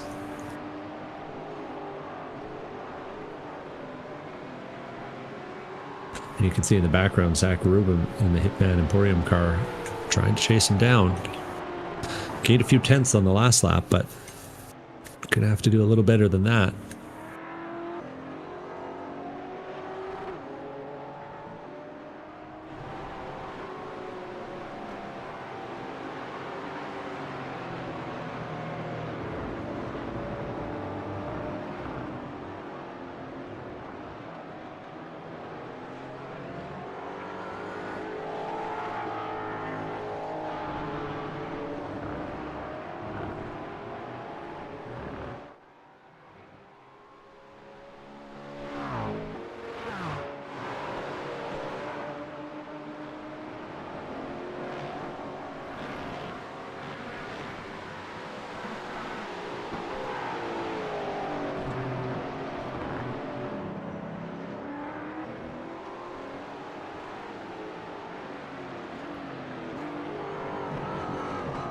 How much closer is this gonna get? So much trail braking through Oak Tree that it was right on the threshold of activating the brake lights that just blinked a second for Tyler Agostino. It's just very gently tickling the brakes to help the car turn.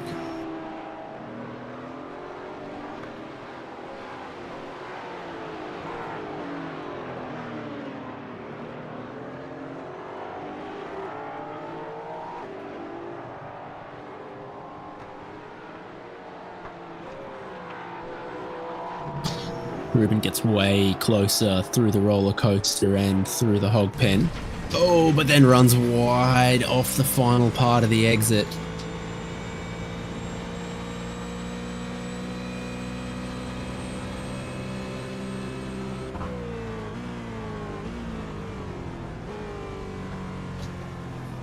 We've seen the Mustangs work well with a wide line around turn 1, and that's what Tyler Agostino's still doing.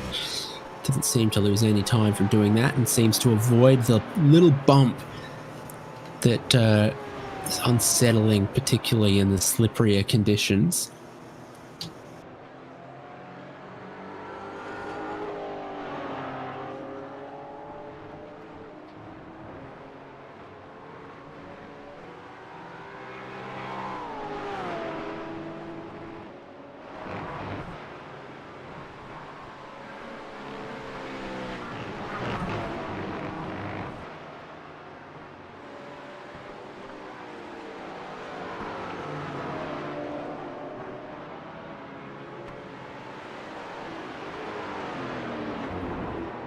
Ruben's back close again. This time it's the Porsche taking the wider line through Oak Tree as Agostino stays a little bit tighter in the Mustang. Right in the wheel tracks this time.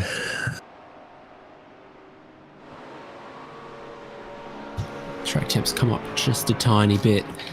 But there's rain about half an hour away. Is the left-hand side of the road the way to go into the roller coaster? Around the outside, in the wet and the marbles. Offers no grip for Zach Ruben. Tyler Agostino staying on the dry line is difficult to pass. I thought he was going to make that work. He didn't quite get there when it came time to turn back right, but he looked like he had a fair shake of pace on Agostino in that Thonk Motorsport car.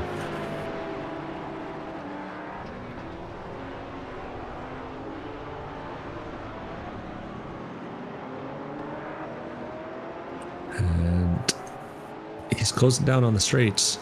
He'll have to find his way back to the rear bumper again to have a chance. Interesting, you see him about a half a car width wider at NASCAR than Tyler is ahead.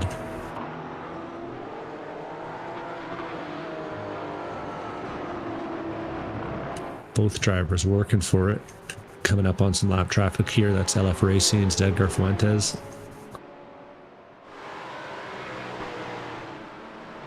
And tricky to pass through the upper S's. Good line from Zach Ruben, gets him right to the rear bumper.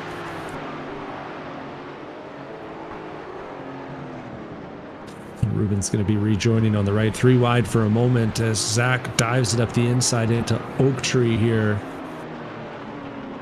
Nicely done. Third place there by Ruben. And we'll see if he's able to carry that top speed advantage down the straightaway once again, or if it was all just a mirage of the draft. Looks like Tyler's closing up just a little bit. Call dibs on the dry line through Oak Tree, and once you've got that, it works out very nicely. So he's back up in third. Their battling had cost them just a tiny bit of time. Backflip boys and 24:30 behind them have been quicker 1 or 2 laps in a row, but it's still sort of 15 and 20 seconds behind this podium fight.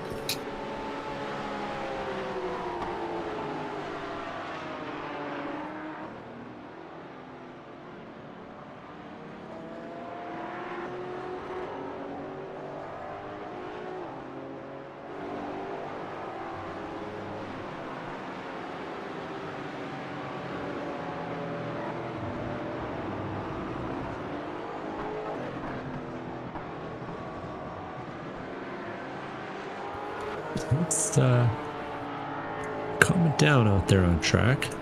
This is the tightest battle at the moment, the one we're following here between Ruben and Agostino. If you haven't been following the timing at hjbc.live, then you might not know that our leader, Chris Beats, in a SimCity racing car, has managed to open up about a 45-second gap to the young guns, with Cash Savage behind the wheel now. in second place. Savage took a few laps to get up to speed, but is running pretty well, actually faster than the leader last time by, though the fastest lap of the race is still held by our leaders overall. Of course, we got Ruben and Agostino in third and fourth place. We've been following them. Fifth place belongs to the backflip boys, the non-backflipping half, I believe, just entering the back straightaway as we see here. They're about 15 seconds back of Ruben and Agostino and about a minute and 15 back of our leaders. The pace has been good here, but the slow start and a couple issues in the wet has made it hard on them. Behind we got Sebastian Day, the Canadian hope in this race, doing his part for 2430 Esports, running some decently quick laps himself, and he's about a minute 20 off the lead. In seventh, we got Drive Trainer Motorsports. This looks like the Emerald Edition. That's Jake Var. He's still running. Has lost a little bit of time relative to that battle ahead, but has managed to grow the gap back to Nicholas Wallenberg after those two were having a bit of a battle earlier. Nicholas running in eighth. We'll watch Jake find his way past Nick Love. 4. Papa Love. Wallenberger now on screen. That's maybe my vote for livery I would be most likely to have on an actual car of the day. I'd like me some purple stripes. It's a cool look. Behind him in ninth, we've got a lap break because the leader's there, and then Bowie Suin in the Drive Trainer Carbon vehicle. Coming around Hogpen this time. 10th place, we got Andy Cossack driving a lonely little race, another lap back. And 11th, Tim Wire in that Rubber City Performance, hoping this pit strategy play works out for him after going to wets the second time. 12th place is Alex Harrison in the huge ass Mustang, avoiding drama after the drama on the front straight. Closely followed by Zach Rubin, trying to get some laps on him. 13th place, we got Zach Balthazar in the Balthazar Motorworks car. A little bit displaced after that contact with Nick Love, Papa Love. 14th place, we've got LF Racing and Edgar Fuentes. Finding his way around out here. I think they might have found the traction control switch on that car. 15th, we've got the vehicle of Thomas Love, who's gone about as long as possible on the first fuel stop, and is now running. We're expecting to see the other half of that team jump in for the second stint. I want to say that the other half of the team Thomas Love is Charles Kowalczyk. Yeah, that's right. Running in 15th place right now. 16th, we got Sean Fritz in the Moo Cow Legitimate Racing Mustang. And in 17th, just ahead of him, is Nick Love, having served a penalty after that contact with Balthazar, putting him down to the bottom of the running order. So, as we come to the halfway point in this 3-hour endurance race, those are your standings. We'll have to see what comes as we look ahead to the second half. As always, a big thank you to ChampCar for supporting the series and supporting the racing that we see here. $200 champ bucks on offer to first place in the race today, with another $200 going to the season-long winner, in addition to all the prizes that are on offer for the ChampCar iRacing Sprint Series. And we'll have to rejoin the action, because it looks like Zach Rubin has had a little issue at Oak Tree, along with the huge-ass car, and that has led to a change for position. So Tyler Agostino has gone and taken the spot back, taken third place back. And so we've had a change at the podium while I'm doing the field run down there. Haynes. Yeah, a couple of drivers getting too hot into the Oak Tree. So also the car of Alex Harrison that were lapping also then got in a little bit hot, followed Ruben in. Tyler Agostino judged it better and got by both of them.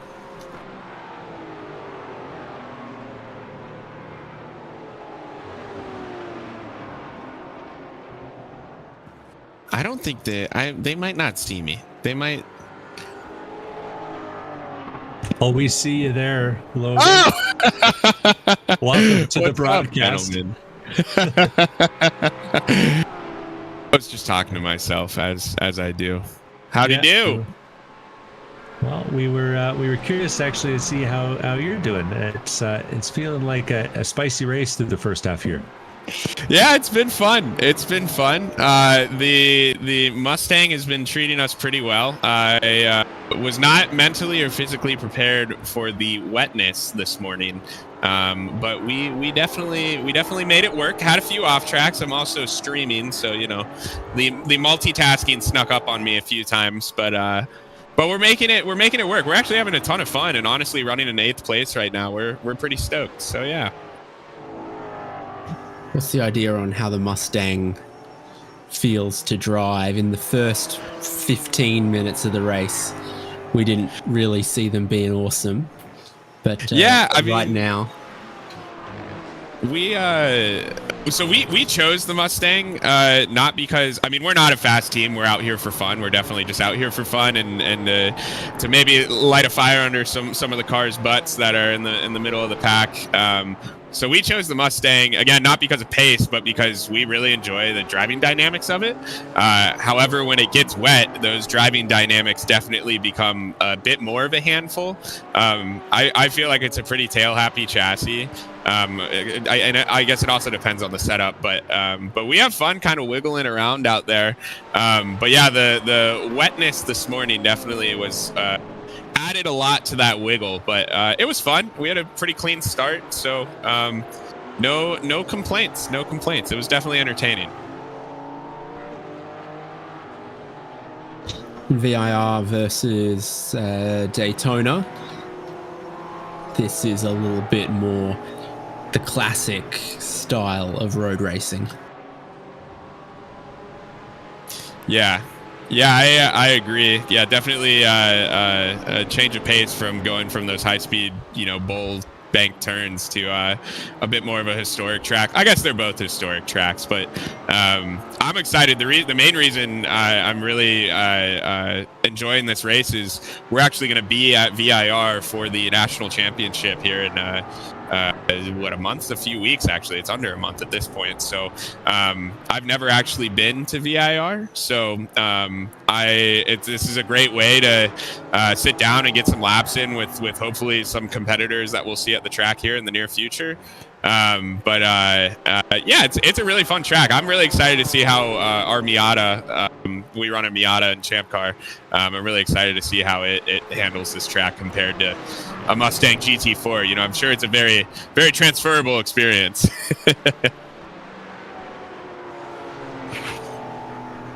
This is pretty captivating here. You reckon Mr. Wallenberg's got a couple of positions coming his way soon? Yeah, we'll see. He's been chasing down Jake for a while. We had a bit of an issue with our pit stop. It happened to us at Daytona too. I don't know what's going on, but basically one of us, I think it's maybe if we get out of the car and then the other driver also clicks the pull out driver at the same time or something, it kind of bugs the game out. So our pit stops, it takes a while for the game to catch up that there's no one in the car. So we're losing maybe 5 seconds sometimes when that happens. So it's a bit of a bummer to see Jake kind of walk away from us, but Nick's been doing a really good job of closing the gap, especially as the track's been drying out. Nick's definitely a hot shoe driver, so I'm definitely getting my popcorn out. We're gonna see what happens here. Hopefully it's some clean racing, but it looks like he's going for it here. Crossing my fingers. Whoa, in the water. Still a couple of puddles there that just make things challenging on the banana front straight, but that looks like Project Safe Stangs up in a 6th. There's some other pit stops are going on. We'll get to that and say thanks for joining us, Logan. Yeah. Cheers. Thanks for having me. I always enjoy chatting with you, gentlemen. So good luck with the rest of the broadcast, and I'll talk to you guys soon. past the halfway point of this 3-hour race, getting a second wave of pit stops, including SimCity Racing, where Chris Beats, who's done all the work so far, hands over to Ryan Puchtel for huge ass. Ooh, that's a little reminiscent of what they've done before. Too hot into Oak Tree, wide and around, but out of the wall. So Ryan Puchtel joins the race. Thonk Esports still have Tyler Agostino. 2430 still have Sebastian Day. They've just gone back out on track. Zach's Hitman Emporium. Zach Rubin has driven the whole way so far in the lane. So a backflip, boys. It's been Bueller all the way there.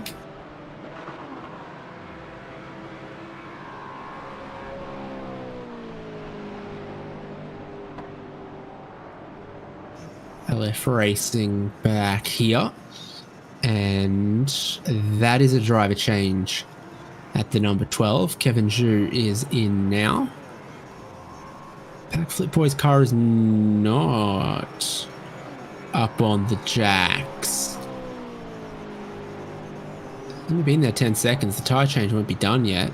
LF Racing away overshot their pit stall. So Bueller's gone just a little splash of fuel. And I swear that looks like he's almost kept the same tyres on. No? Maybe I'm seeing that pit stop wrong. No, I don't think I am seeing that wrong from the backflip boys. An interesting little pit stop. We've got rain on the radar. Maybe that's the point, is they just fueled that thing to get to their next pit stop, which they think might be not too far away. With rain inbound. Definitely a tyre change going on at Project Save the Stang, but maybe not at Drive Trainer Motorsports. Yeah, look at the Mustangs stay down on the ground as well from Carbon.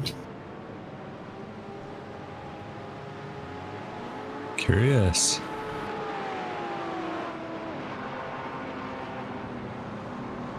Now on my overlay, I'm seeing fresh tires, but I'm not sure what to believe, my eyeballs or the overlay. The timing screen often knows best, but it sure didn't look like that Mustang got, or that car got lifted up.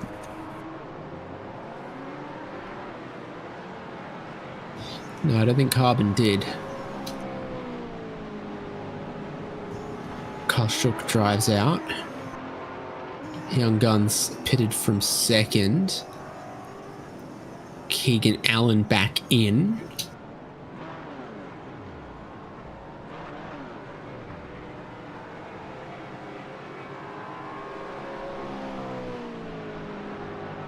That's still ongoing. Now it's done. Basically the full service.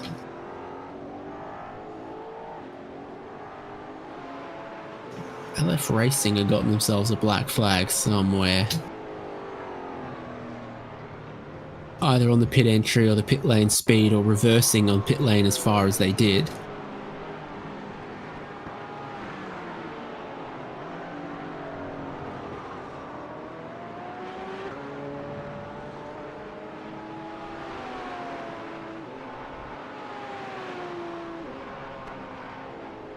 Oh, and you know what, Haynes, it's the instant limit that's got them out on that one. So don't have the usual iRacing black flag rules in effect, but if you manage to get yourself 50 X's, then you've earned it. Ooh, and we're seeing a little bit of drum on the front straight right away, right here. I think that was Thomas Love that was facing the wrong way. And Andy Cossack in the Slowered Expectations vehicle that has to take some evasive action. We'll see it here. So on the exit, just gets a little wiggle, does Thomas Love, and it was actually Tim Wire in the Rubber City Performance car that was briefly 3 wide with the both of them, as Love rejoins on the left, and Cossack comes to the pit lane. It's a little bit of an exciting outlap there.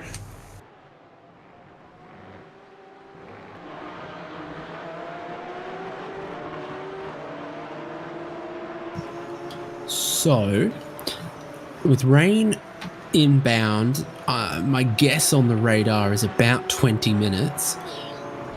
And the fuel stints have been closer to 45 to 50 minutes. Some teams have short fueled, so it looks like SimCity, short fueled. It looks like Thonk Esports, short fueled. Young Guns are back in third, having taken all of their fuel.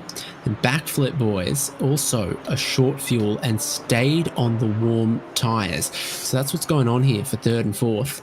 It'll probably come back to Young Guns at the next stop if they've got more fuel on board right now. But it means that they are struggling just a little bit at the moment, having spent a tiny bit more time on pit lane and having a bit more weight of fuel on board. Thonk Esports get some track position, and Backflip Boys fastest car on the circuit last lap.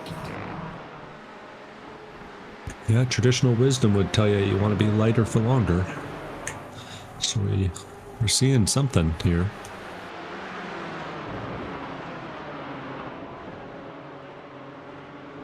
Now, Bueller staying in the car here actually means I think that he'll be coming up against the 2-hour drive time limit. So he will, rain or not, have a hard cap on how long he can be in that car. So that team's definitely banking that the fuel's going to work out for them. So we'll have to see how that calculation figures. Bueller, meanwhile, going to put some pressure on Keegan Allen, who's freshly back in that Young Guns car after a stint from Cash. It looks like the Young Guns are alternating stints today. Zach Balthazar behind him might be a lap down, but he has shown pace at different points during this race. Just unfortunate victim of an accident there earlier on. So he'll be happy. Oh, and we see the Young Guns have a little bit of an issue there on the exit at turn 1. No contact, but they're facing the wrong way. And Keegan Allen, I don't know if he found a wet spot or just found the throttle pedal a little bit more aggressively than he can do. These Porsches have a little bit more power than the go-karts he might be used to. And he's going to have Kevin Zhu and Zach's Hitman Emporium sneak by him from 5th place. And Zhu is a driver we've seen before, a guy with a fair bit of pace. So Keegan will not just lose some time on track, he'll also have to find his way past if he wants to have a shot. So significant change there at the front end of the pack. And even with all the pit stops and sort of chaos we've seen through the first hour and a half of this race, seems like we got all the cars stacked up almost on one end of the track. There's a lot of drama.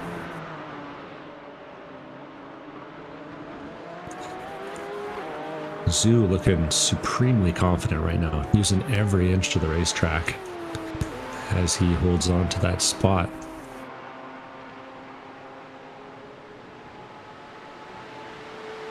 Another victim of the rain deeper in the field, Logan Sennhauser, got the thing wrong at NASCAR in the Mustang. And so he's lost a handful of time there to LaShawn Dilworth. We'll see it here. Logan getting caught out by what seems like the corner that's catching everyone out. He'll make the turn in here. And as he gets into NASCAR, the thing just gets a little loose, correct it, and out on the grass. Luckily, VIR has all the runoff in the world. You do that at Daytona and you're going to be looking at a repair, but not here at VIR. Meanwhile, Zhu is still holding the spot against Keegan Allen after Allen had that incident one lap ago coming out of the first turn. Yeah, it cost about 10 seconds. Tiny bit more.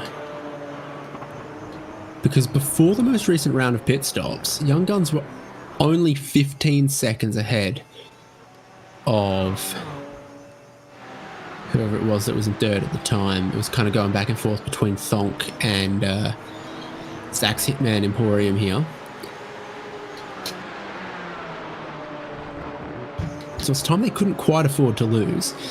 They were only moderately settled into second place, and it ended up about 30 seconds behind the race leader.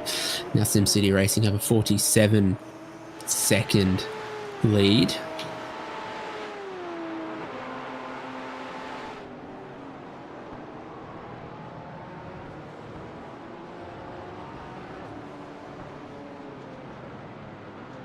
Alex Harrison, second pit stop of the race for the incredibly miserly Mustang.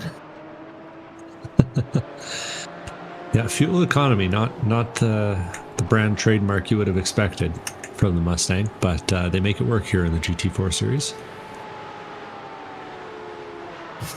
Less Mustang GT4, more Mustang EcoBoost 4. Right. Look at legitimate racing into South Bend. A lot of apex curb. That rear sliding and putting them into a tough spot. Honestly, again, he's done a good job to keep it off the wall. It's drying up out there, but it's still hard to get the car to slow down once you hit the grass. Driver change in that 337 Mustang. Harrison out, Giovanni Romano in.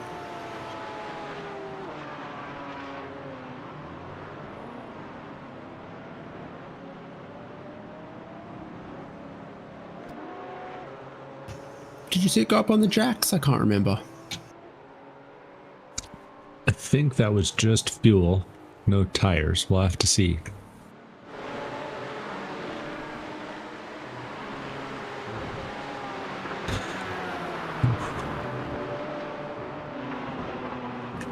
And Alex Buehler released once again from a battle with these two that we have on screen. We just switched to Buehler, but released once again has managed to put in a couple really fast laps. 55.2 last time by actually makes him quicker than the leader at this point. And Kevin Zhu still holding off Keegan. But Keegan put lots of pressure. No fear as he gets into the roller coaster. Straight lining hog pen like a vet. Very nice.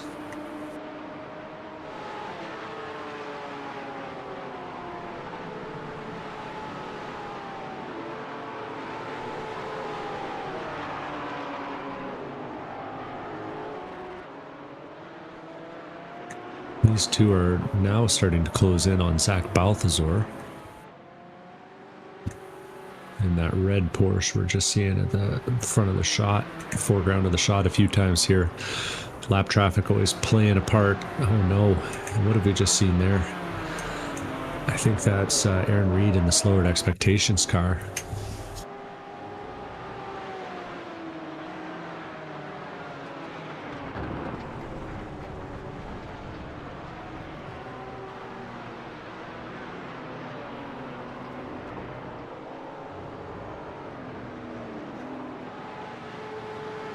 With Slowered Expectations hitting the wall there, we've got a yellow flag out on track.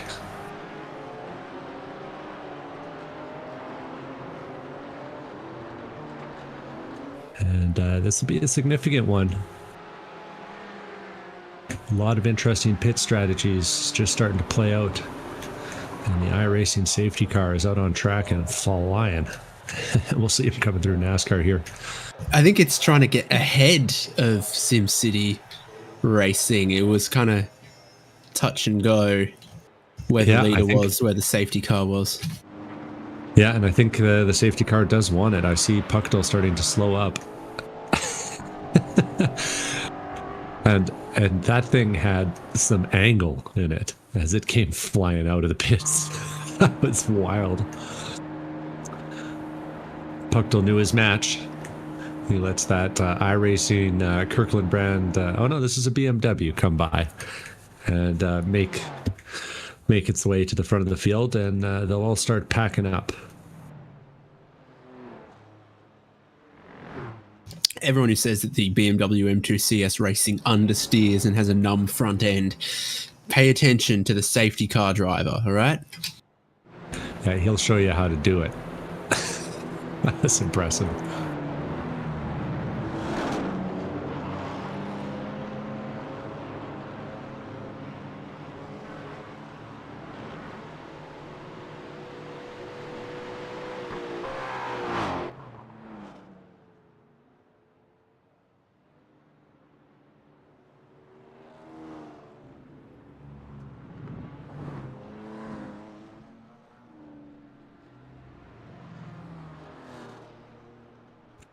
And as the drivers get packed up here, it's going to be interesting to see how this shapes the complexion of the race.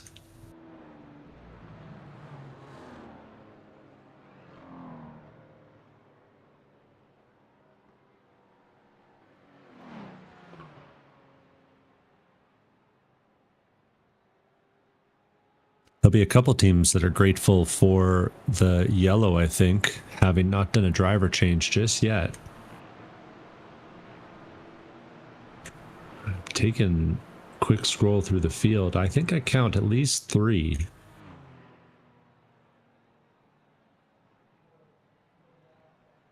Maybe 4 with the wire mobile being the last one I've counted there. So by my math, I think I've got the backflip boys, the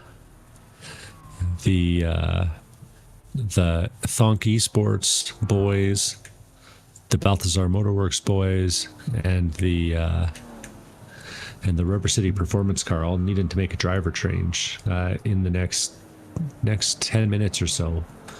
Otherwise, they'll fall afoul of the drivetrain or the driver change rules. And indeed, we're seeing a couple of those cars hit the pit lane. I got Agostino, Bueller, and Bueller hitting the lane for sure. Sebastian Day in the 2430 esports car also doing that. And a few more cars opting to stay out. Not pitting means that they can access the wave around potentially. So once that all sorts out, we'll get them going the right way. One more late taker on the pit lane is Tim Wire. So coming from halfway back through the field, or half a lap or more down, some of these guys, they're doing what they can to try and regain the lead lap while making their change. Thonk Esports is going to put Ron Wolf in the car for a second stint here. We got Alex Crawford, the flipping half of the backflip boys, taking the wheel for the backflip boys. Sebastian Day is going to carry on in the car after Mac Franciselli did the first stint. Sebastian's going to carry on. Canada's last hope in the race. Also, maybe its only hope.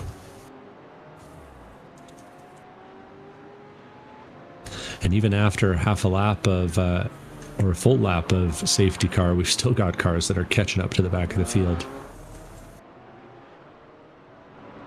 and making their way past the leader or the pace car on the field as these wave rounds get themselves sorted out. And it's an advantage to be waved around here at VIR, but it's a long lap, and so even with that, the safety car has its lights out by the looks of things, and so the wave round cars are going to get some time back, but they're not going to get it all back before the caution flag potentially ends here. And as a reminder, we threw that caution because we saw the Slower Expectations car take a big trip into the wall and have to tow itself back to the pits.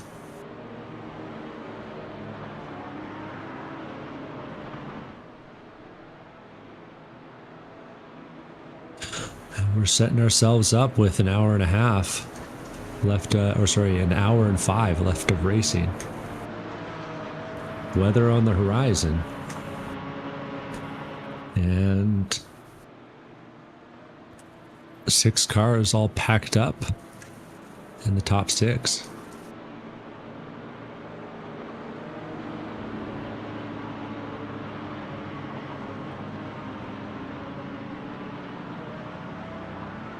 And I think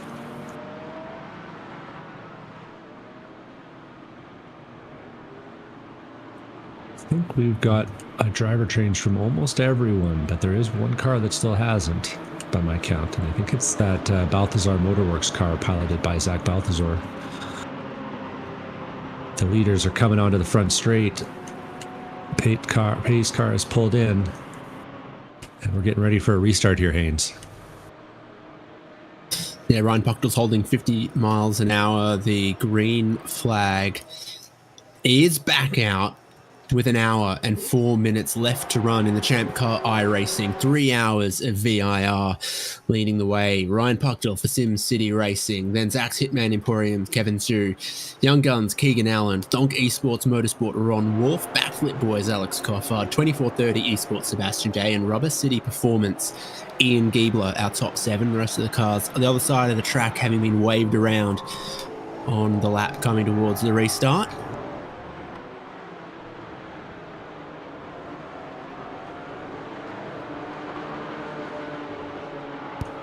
Yeah, and it's a tight pack. 7 cars, 6 cars all in, with Ian Giebler just hanging off the back in the Rubber City Performance car.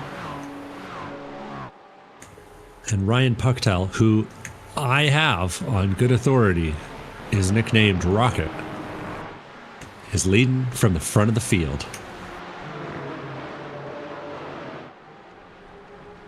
Oh, that's way off the road at South Bend for fourth, fifth, and 6th. That was Cofford trying the wide line. I think Ron Wolf led them there and they all followed him.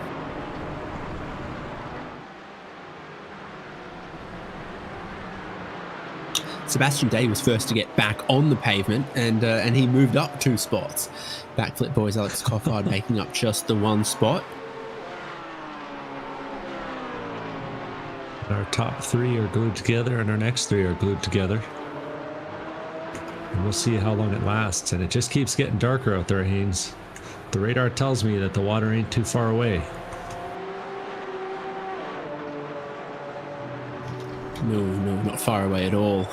And when it arrives, it's going to come from the hog pen end of the racetrack first.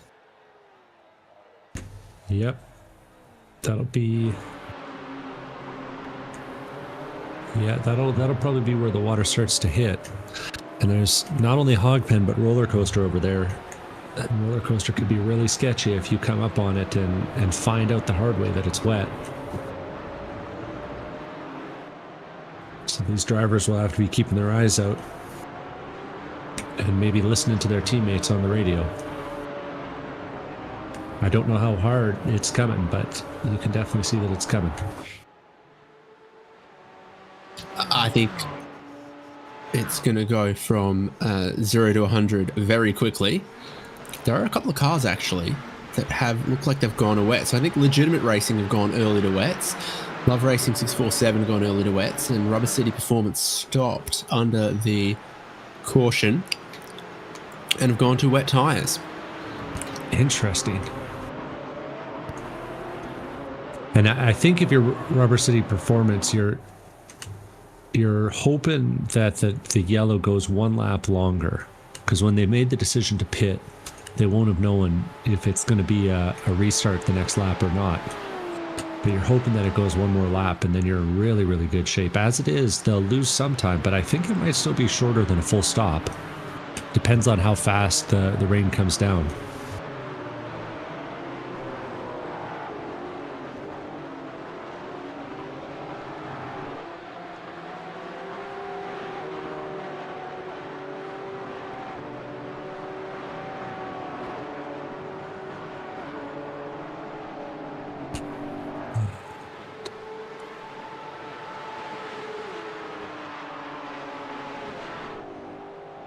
watching on board with Kyle Shook, or from the battle between Kyle Shook and Zach Balthazar.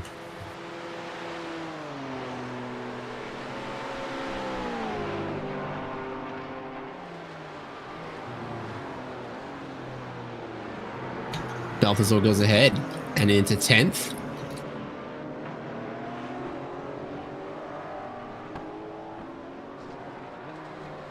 Yeah, nicely done. Now, I'm curious to see if this will stick for long. Because by our math, yeah, as expected, Balthazar is going to have to hit the pit lane to respect that 2-hour drive time from the ChampCar rules. Of course, in the real world ChampCar series, you can only do 2 hours behind the wheel.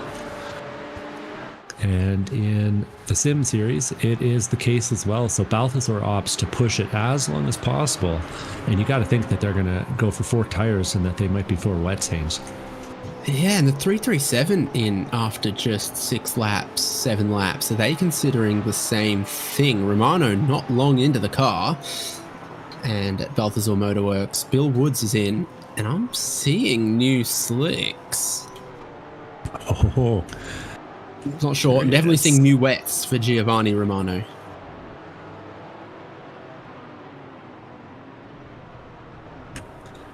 I am seeing, yeah, Gio, an experienced racer, and a quick one at that. So he might be making a sneaky move here, but unfortunately for him, I'm just not seeing any of that water in the area yet, Haynes. You can see it on the radar, not seeing it on the track. Well, it's coming, and Kevin Zhu's coming for the lead of the race into turn 1. He's putting the pressure on Ryan Puchtel. Chris Beats has had that number 71 looking untouchable for the first half of this race. Yeah, I'd say his roughest moments were in the wet, but of course everyone was struggling then. But Zhu is a driver who we didn't see much of this season, but he's had some races with us where he's been real quick in previous seasons. So I'm not too surprised to see him putting pressure on Rocket there. There was an AFL coach with the nickname Rocket, Rodney Eade. Oh. And it was because he had a habit of blowing up. Oh no! So many a player was on a receiving end of a spray from the Rocket.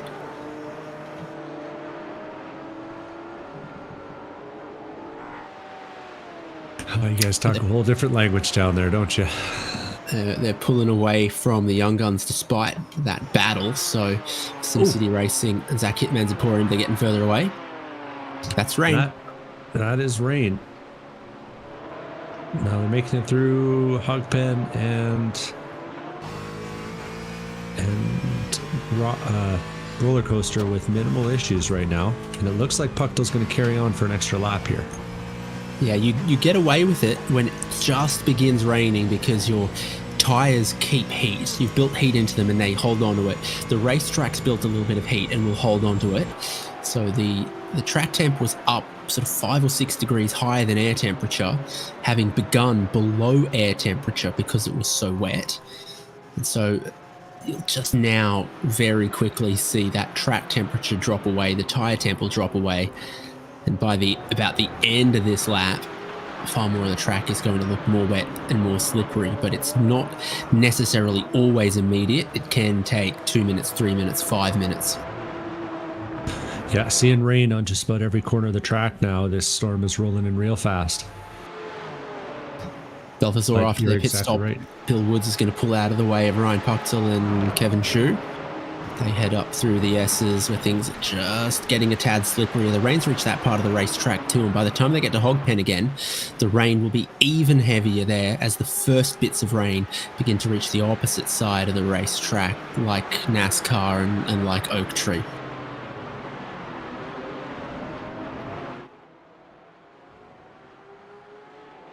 Position on track, where were you? All that stuff. is gonna come to roost here for a few of these cars. Colin Lounsbury, LF Racing, hits the pit lane from 14th, 16th, and our leaders are too wide. Ryan Puckdell under pressure from Kevin Zhu into roller coaster this time. How wet is it? Zhu's finding out. It's not that wet. He takes the spot, gets it mowed down, and easily takes the lead. But now, Puckdell's got the advantage because he gets to see, is Zhu going to take the lane or no? Looks like that answer's no for Zhu and yes for Puckdell. And it'll be interesting. Where's the crossover? Who's got the heat? Rest of the field up the pointy end going to stay out another lap, but SimCity Racing have Backflip Boys following them in as LF Racing, as you said. Thonk Esports are going to go for some wet tyres. I think I saw the windscreen wiper on the safety car there. Yeah, it's rolling in fast here.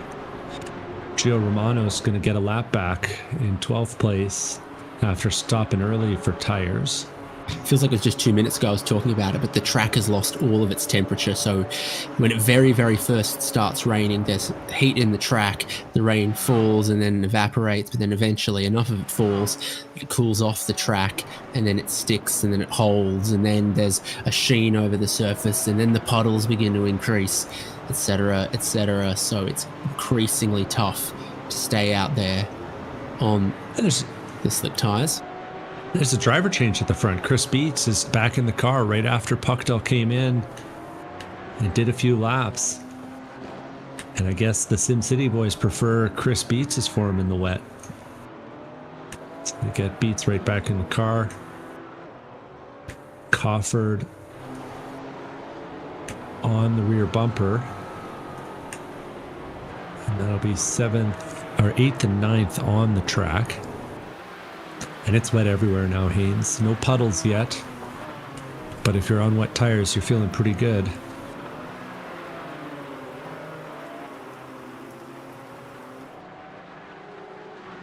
It's all about the lap times. So need to see someone complete one. Headlights come on. It is getting dark like that, but everyone's coming into pit lane. So from the lead, Zach Hitman's Emporium in 24:30, stay out. Young Guns in. What's the lap time from 24:30? Felt like the crossover was like 1:58 or 2 minutes or so. And 24:30 to 1:59. So they've already lost more than 5 seconds a lap. And by the end of this lap, wets will be quicker. So I think everyone changing now has stayed out as late as they dared and have made the correct decision about now. 24:30 may come to regret that. Everyone who changed 2 laps ago was a little early, but now they're on the right tyre. So the highest running car on wets now is Rubber City Performance. And it's come back to them. They might have got it wrong the first time, but it looks better the second time around. And Tim Wire joins us from that team. You'd be pretty happy with your strategy decision 7 laps ago? This day has been a roller coaster, as I'm sure you guys have seen. That's the final turn. Fair enough. I see what you did there. Ian was looking at the radar and he said, man, it's going to rain. And I'm like, hey, it's your call. You can see it. I'm driving. And he said, let's put on wets. And I said, okay. So the question is if everybody else is going to have enough fuel to make it to the end by stopping here. I don't know. We definitely won't, I don't think, as early as we had to stop there. And we were a lap from being out of fuel when that caution came out. So it all fell right into place for us there. He's got a car spinning in front of him. Yep. Yeah, it looks like it's coming down real hard out there. I think catching some of these drivers out. I've seen huge ass. I've seen a couple cars off. I can believe it. I mean, I'm watching from Ian's cockpit right now, and it is raining. There's puddles starting to form again. The dry line's gone. Yeah, it came in hard and fast, and it doesn't look like it's going to stop. Not that's for what I'm a little hoping. bit. Yeah. Now you folks been putting in a pretty good race. The first switch to the wet tires, or the choice to stay out on the wet tires, was that intentional? Was that a mistake? It was an intentional mistake. How about that? We thought the track was going to stay wet. Like, we talked about it. I'm like, I don't know, man. It's there's a dry line foreman, but this is only our second time running a rain race, the first being our last race of the season in the regular season. So we're still very new to this rain racing. And then once I got back out there and I saw the lap times that they were running, I'm like, I think I was running a 2.0, and I'm like, I can't go any faster on these tires. We've made a mistake here, but it's okay. We're learning. Hey, sometimes you get lucky. Amen. Yeah. Oh, curious. And so we've got all but one car onto the wets now, and it looks like the Sebastian Day piloted car is staying out in the dry. What does your rubber expertise say about that? That's an interesting strategy. Their last lap looks like it was a 2:15 to our 2:07. So this is almost the reverse of what we were running into earlier, where we kept having to debate to ourselves, as much time as we're losing, does it make sense to stop versus staying out? And I think we calculated we were going to lose like 120 seconds or more by staying out. That's why we decided to make that extra pit stop that kind of cycled us out okay. Like I said, our fuel's not as good as everybody else's, but if they have to make one more stop, we're still close. What can you tell me about Rubber City Performance? Yeah, it's actually a company I started a couple years back now, and I'm really starting to ramp it up here. So I've been involved in data acquisition and race cars for, I don't know, at least 15 years now. With Team Sailing, I started with them, and I've done a couple of other odds and end things. And I got to this point where I was like, I should just go become a Motec dealer, as much as I've worked with Motec and how great I think their equipment is. So this past April, I ended up doing that. So I'm officially a Motec dealer. I'm also a dealer of Autosports Lab, which they actually just released their new version of their race capture that is gonna be just a really phenomenal little piece of equipment. A lot of neat features coming out with that I'm sure if you've followed any of the endurance racing, Brent from Autosport Labs has been posting a lot of that. So really neat stuff. I'm excited to get that in some cars and see how it works. And I've been doing a lot of work with Motec integration with their telemetry system too. They have a complete cellular telemetry system that runs through their Podium app. It's a really neat setup too. And I'm working on testing it on some Motec stuff and seeing what we can do there. Well, sounds like exciting stuff ahead, but exciting stuff on track too. So we'll have to say goodbye. Absolutely. And good luck to you for the rest of the race here, man. Yeah, thanks guys. Hopefully we'll be talking at the end of this thing. Cheers. And holy, David Haynes, did things get spicy there for a moment. The Young Guns taking a trip off track and stacking up. Chris Beats and Kevin Zhu there, third, fourth, and fifth, all battling on top of each other. Second, third, and fourth even. Yeah, so Chris Beats back into the race. The Young Guns moving back up into second place, 24:30. Eventually had to make that stop, but critically, they've brimmed their fuel tank and gone to wet tyres at about 48 minutes to go. Does that mean that's their final stop done? And everyone else still needs one little trip through the lane. We were getting a little bit of an idea of that from Tim Weil. So now Rubber City Performance lead by about 20 seconds. The Young Guns are flying along. They've got SimCity just behind them as they've gone past Zach's Hitman Emporium. Backflip Boys in fifth. 24:30 have gone onto their wet tyres and come out in sixth. Ahead of Thonk, Project Save the Stang by SRT, and the Drivetrain and Motorsports cars are on 9th and 10th at the moment. Oh boy. Way off wide from Team Thomas Love, I think. Yeah, it's chaotic out there. There's cars off track all over the place. The water is coming back, and it's accumulating much faster. There's more down now than there was right at the start of the race, I think. Problems for the 17. Some puddles. Oh yeah, what do we got there? We got damage because we got a car upside down. Bend. It's Ron Wolf in the Thonk Esports car. Let's put the thing on its roof. See if we can get a shot of that.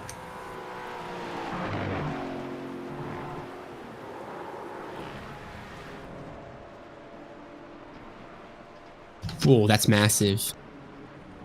Yeah, that was a huge hit there, and the yellow comes out after that accident, and so we'll see. It's going to have significant implications, which is when we thought that we were starting to get this pit strategy figured out. The safety car comes out again and changes it all. And we'll have to see if we can catch up on a few of these incidents that were occurring there. Yeah, so we saw the meatball for backflip boys. My goodness, I've said it fine all day until just then. And then Donkey Sports, the best running Mustang.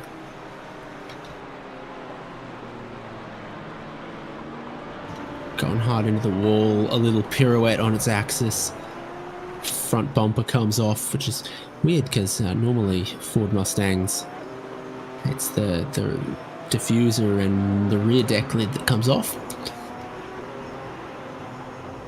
That did big damage to Thonk, and the track now looks wetter than it ever was, even at the start of qualifying. Yeah. Well, and I got to think that under the yellow flag conditions here, the wet is going to make these tires real cold. This pace lap, these couple pace laps potentially. So I'm kind of wondering how our drivers are going to handle that. Don't think our safety car is going to have to push quite as hard now. It's waiting for the leader. Yeah. Now, I am seeing a few cars on track that are pushing to try and catch up to the leader, but that are stuck behind some slower cars. So it's challenging times out there for everyone. Kevin Zhu is an example of that. He's not going slow. He's going off the track. He went off the track at Oak Tree under yellow here.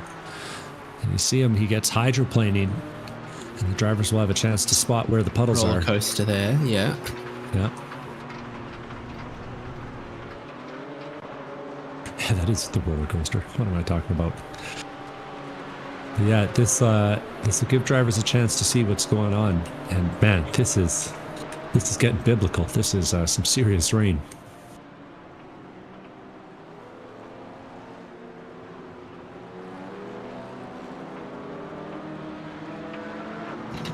Sebastian Day joins us from 2430.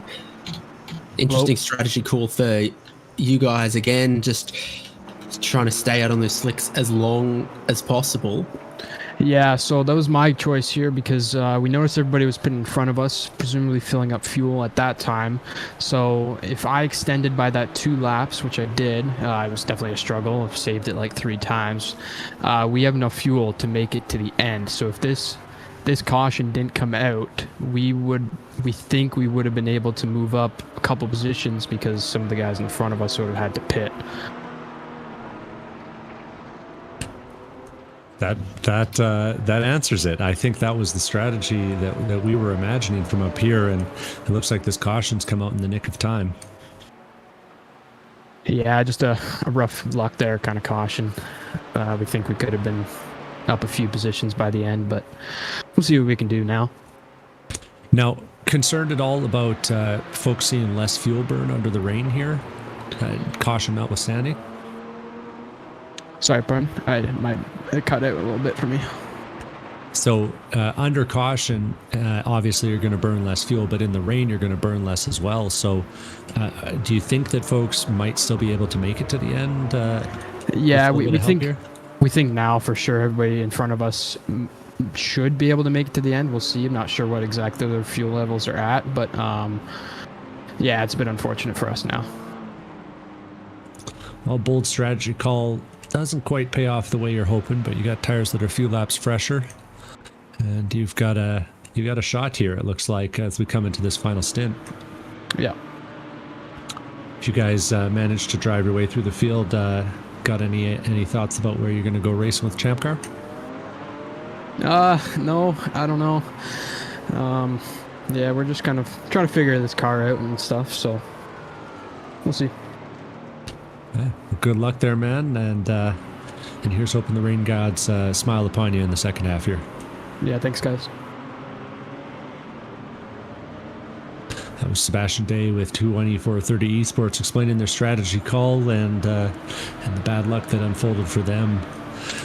As we come to the start-finish line, we'll start to see what people opt to do. We got Rubber City Performance hitting the lane with their early pit stop. They are likely short on fuel, going to need to top up.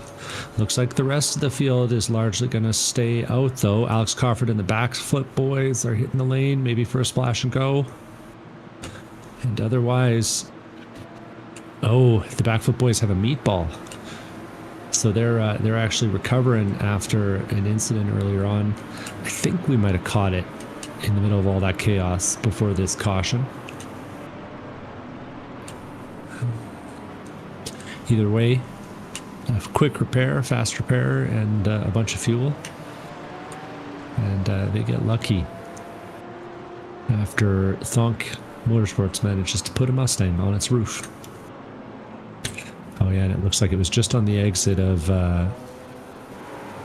turn 9 at the top of the hill, right after the upper S's, where they managed to acquire that meatball. Gio Romano in the huge ass Mustang is also going to hit the pit lane. And so after stopping a bit early to go to wets, Gio is going to stop and take a splash of fuel to get himself ready to go to the end as well. And so, with 38 minutes to go, and the rain falling, the wave rounds are starting, and the leaders are going to get themselves all packed up for one final dash to the finish. And lights are out on the pace car. We're going to be expecting drivers to be stacking themselves up.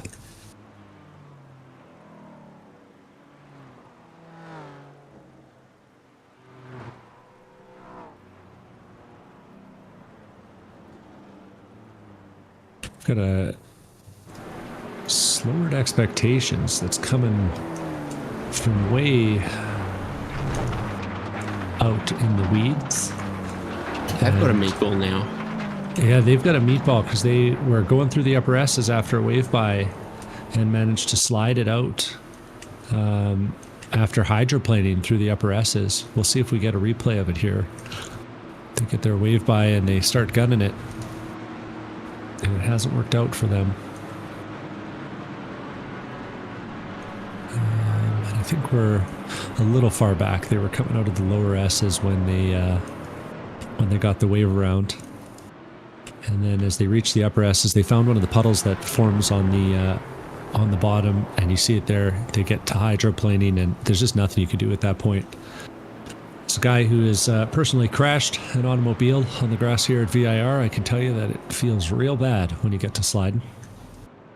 That car not looking too healthy, and I have a feeling they're just going to go hit the pit lane and get a repair rather than trying to chase that wave around.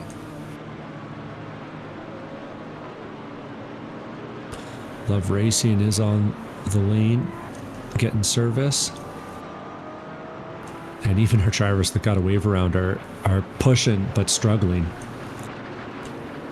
And it's water everywhere out there, Haynes. Must be the water. Yeah, something around here at VIR.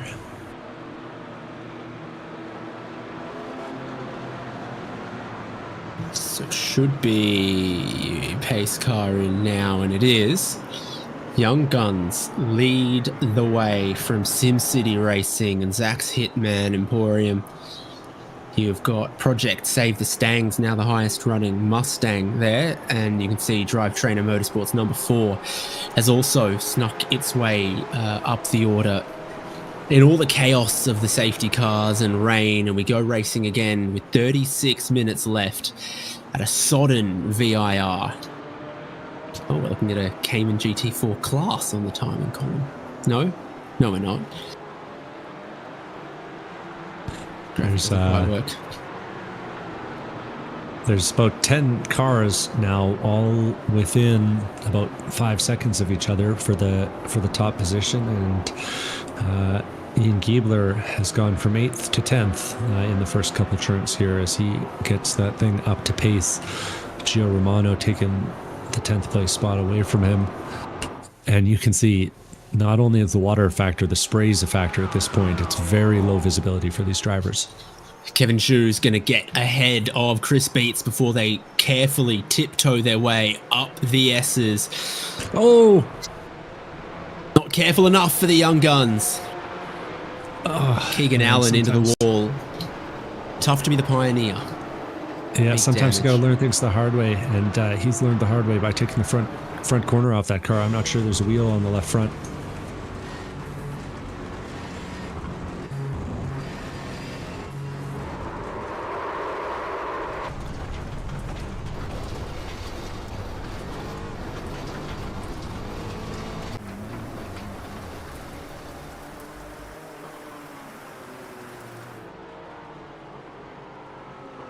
And that's Young Guns getting towed to the pit lane after ripping the front corner off the car.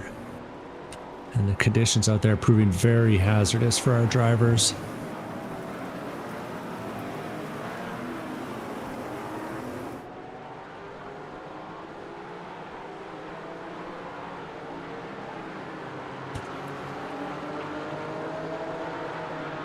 And our leaders are barely holding on, but with another car getting towed to the pits, the caution flag is going to hit once again. And we'll see if these guys can get the thing going as the pace car races out and neutralizes this race once again as these late November conditions strike and cause another one for us.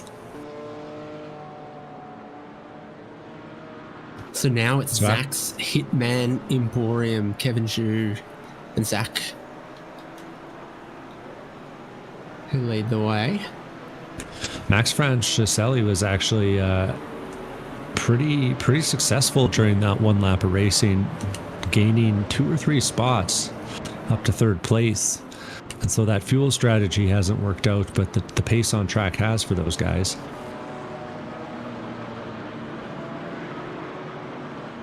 And the rain just not letting up.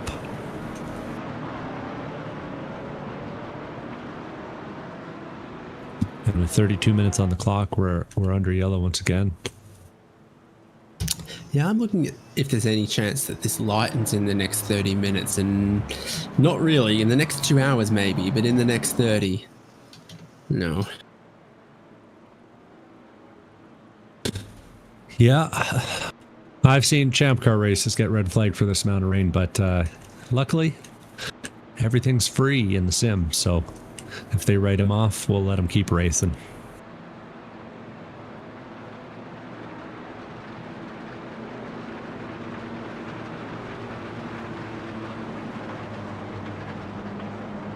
Looking at who's got fast repairs left. Now there's some way to know.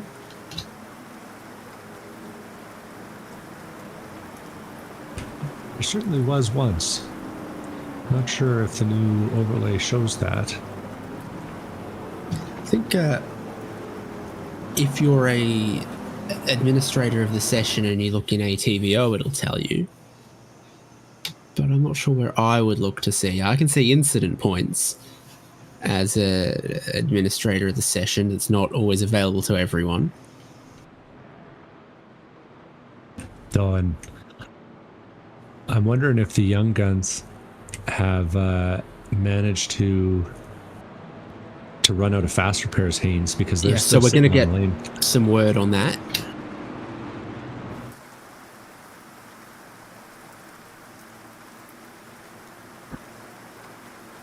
Okay, they'll have one left. Young Guns.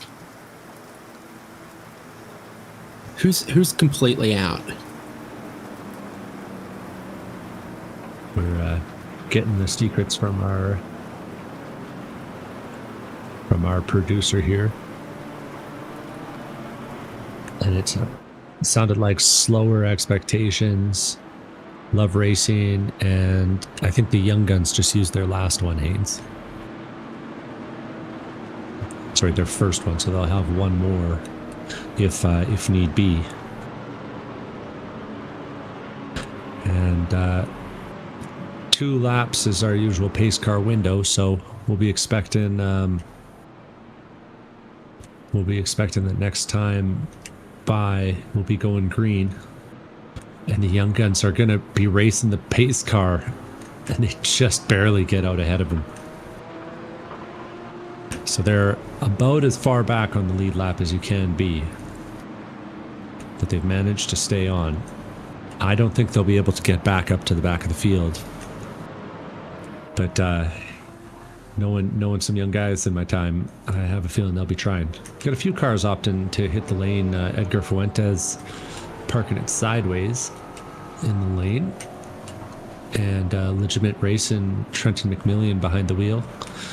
He's got it parked on the lane as well.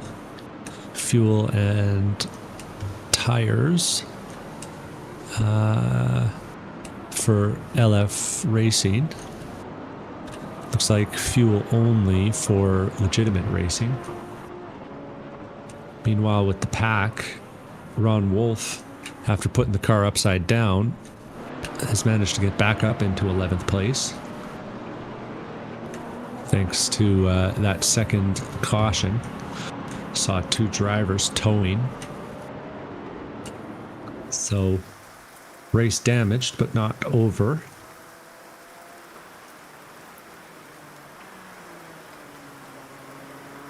And we'll see if folks are able to keep the cars on track. Haven't had a lap or so to test the limits and learn where the big puddles are.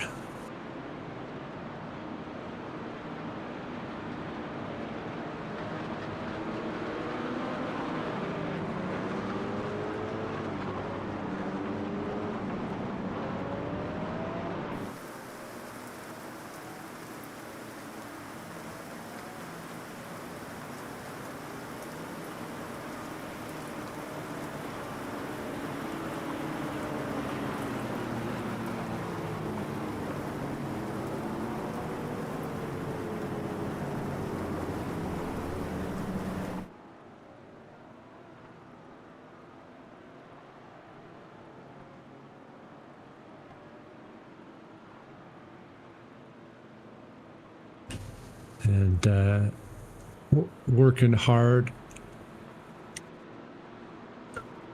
under yellow here just to manage the restart. And as they crawl down the back straight, Cash Savage is coming through NASCAR. It actually might be interesting to get a camera on him to get a sense of what it looks like to race out here. Be about 25 minutes to go by the time they get to the line. You can really see that even just one driver hot lapping out here. He's hydroplaning at the apex.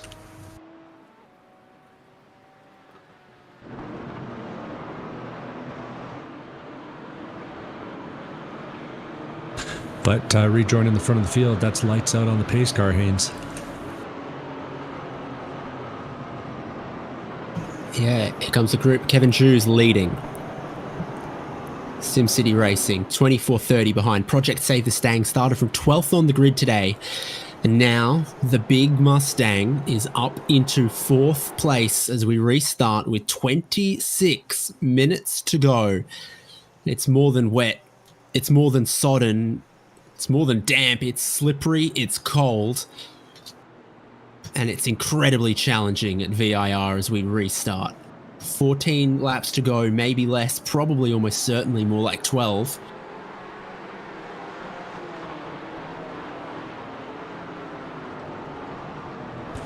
And I think we're both just holding our breath as we watch these drivers navigate some of the wildest conditions we've ever seen on the ChampCar series. Sprint, endurance, anytime.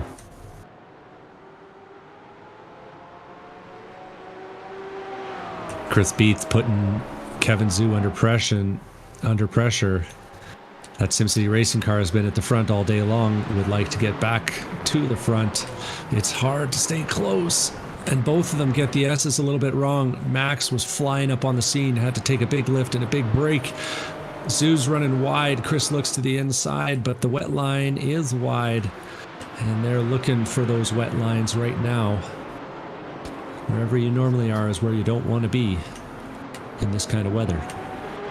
Yeah, everyone's looking to get off the slick part of the racetrack, so looking to the inside to break on a grippier part and then cross the slippery part of the racetrack through the turn and then try to find a grippy part to accelerate. Here comes huge ass Giovanni Romano in 6th versus Drive Trainer Motorsports BMW in 7th. Looks like Romano making a move. Your leader's off at the roller coaster, cutting through the grass, just avoids the barrier. But that's dramas for Kevin Zhu, who's going to look to rejoin. Chris Beats and SimCity Racing take the lead as braking too deep and losing control was Zach's Hitman Emporium and Kevin Zhu. Lucky to miss that tire wall. Yeah, good on him to avoid it, but that's put him back all the way to 6th place, maybe 7th at this point. 7th it is. As they come to the line, SimCity Racing retakes the lead, and now it'll be Chris and Max racing 1 and 2 with Nicholas Wollenberger in the Mustang not far behind. The first Mustang, it must be said, in the field. It'll be curious to see how the different makes are performing in the wet here. Maybe Wollenberger's got something, though you wouldn't say that Mustangs are known for having a lot of control of the rear end. We see them drifting it around. Videos of them leaving car meets in the dry, it's a struggle, let alone in weather like this. Just behind Balthazar Motorworks, looks like there's a group forming. So there's Ron Wolf, there's, I think, Lap Down LF Racing. Haynes, I've got phenomenal news. There's 2 teams with Canadian components that have a shot in the top 5. We got the 2nd place, Max Francelli, 2430 Esports car, and then Gio Romano in 5th. Starting to put pressure on Nicholas Wollenberger and Alex Cofford. And Kevin Zhu with the flag of St. Kitts and Nevis to make things interesting. This is our group going through the oak tree. 1st and 2nd have cleared out, and Franciscelli sees an opportunity.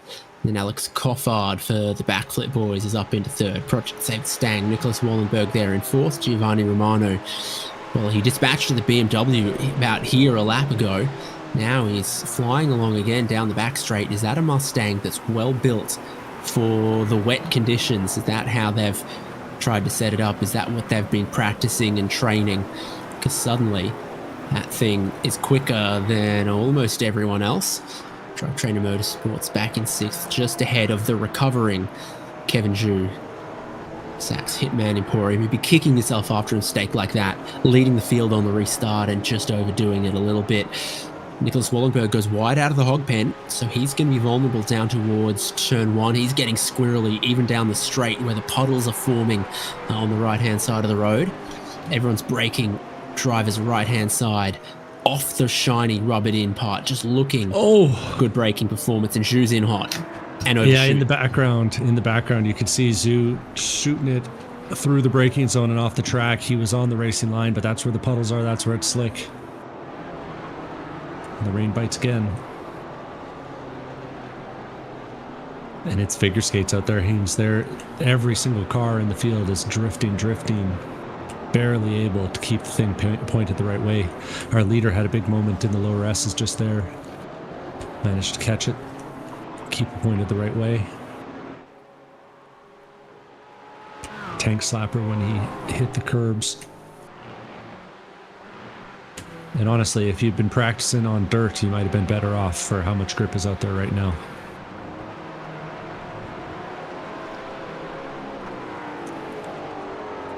Just received an update that the Young Guns did actually use their 2nd fast repair during that stop. And Slowered Expectations is out of fast repairs as well. wide from Alex Coffard exiting the oak tree, but it's behind that I think the most pressure is on in what I'm going to call the Mustang Cup, even though that's its own championship elsewhere in the world. Giovanni Romano up against Nicholas Wallenberg. Yeah, I think the prize right now is third place for those Mustangs, unless something changes here right away. 20 minutes Well, to it's go. a day and a weather for things changing. Like off the road for Chris Beats, 24:30 esports lead. The braking's been treacherous into the roller coaster, particularly when you're leading. But in this case, it's the curb and the puddle on the left exiting. Wallenberg's around at the hog pen. So Hugh Jass and Giovanni Romano are up into fourth. And they can't keep it on the road. Yeah, I'm getting a shot of some of the carnage. Like I said, it's a good thing there's a lot of runoff here at VIR. These guys are trying it all out. These conditions making it necessary.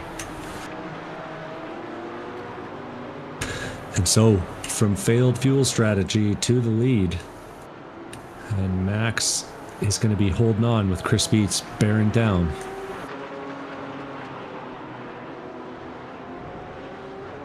And for those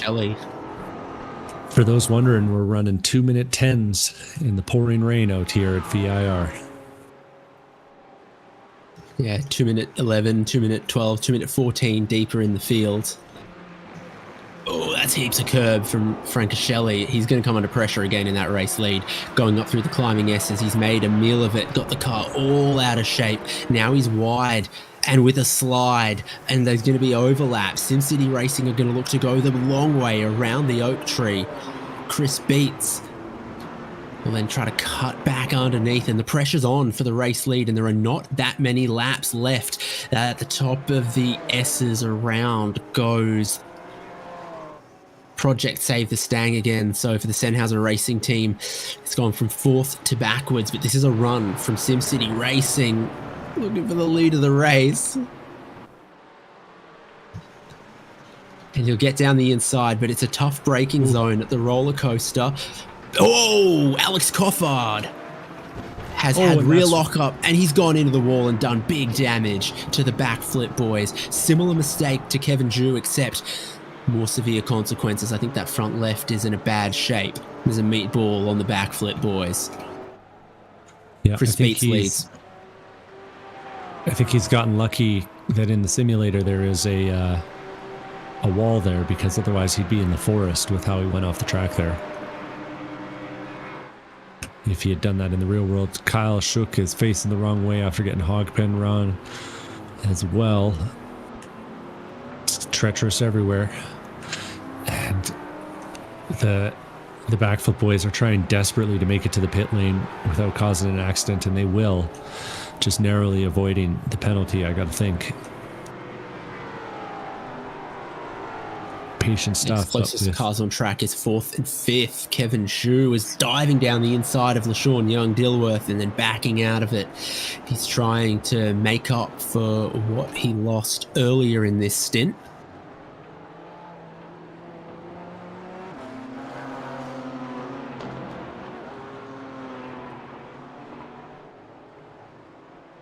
Normally the ABS in these cars makes it difficult to lock a brake like that. But in the wet, you can just have a moment where the rear begins to slide out.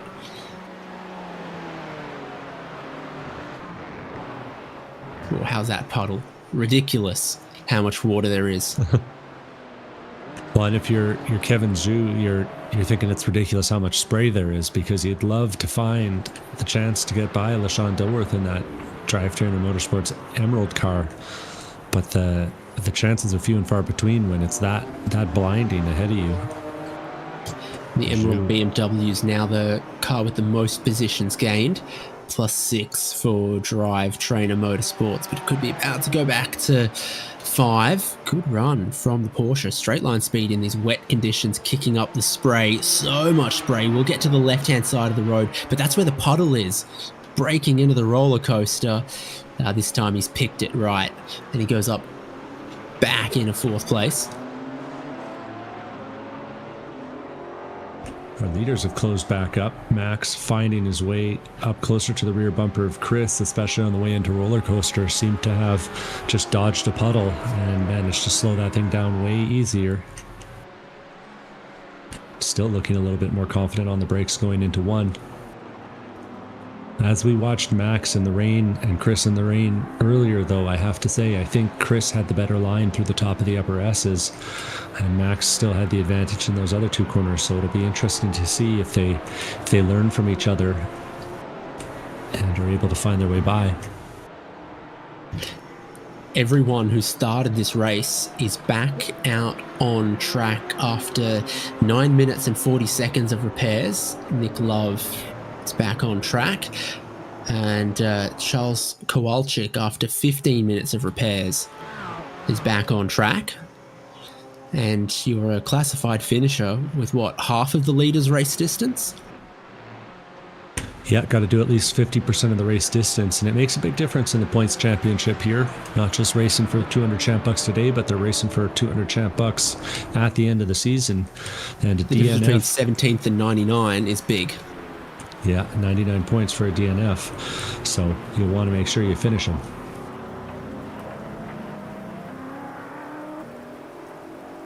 And on a day like today, there's a lot of opportunities to make up time.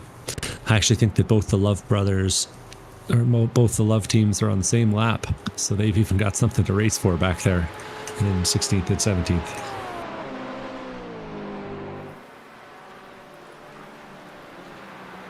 We'll see it again. Seems like Max really gets a lot more out of the braking zone into roller coaster. SimCity hits that same puddle that sent them spinning last time, 2 times ago, but manages to make it work. Yeah. Look who was a second quicker last lap, is only 2 seconds behind the leaders. Here comes Giovanni Romano in the Mustang as the two Porsches battle up front, looming large through the spray like a battleship in a storm comes the Ford Mustang. And he's all guns blazing. Yeah, I told you, Gio is a quality driver. Don't get him here very often, but when he does, he usually puts in some quick laps. You know, the drivers in all of the top 5 positions have unique flags. Chris Beats, USA, Max Francescelli, Italy, Giovanni Romano, Canada, Kevin Zhu, St. Kitts and Nevis, LaShawn Young, Dilworth, Jamaica. Ian Giebel is the first repeat in 6th with the American flag, but then Ron Wolf in 7th has got the iRacing flag. So it's everyone's day up front, and it continues to close up. Chris Beats gets about a second to Francescelli, but Romano's getting closer. Yeah, it really seems like Beats is comfortable through the upper S's in a way that that Max can't really match. Meanwhile, Gio also hanging about a second behind him, and it definitely looks like it's going to be a 3-way battle for the lead as we come to 12 minutes remaining.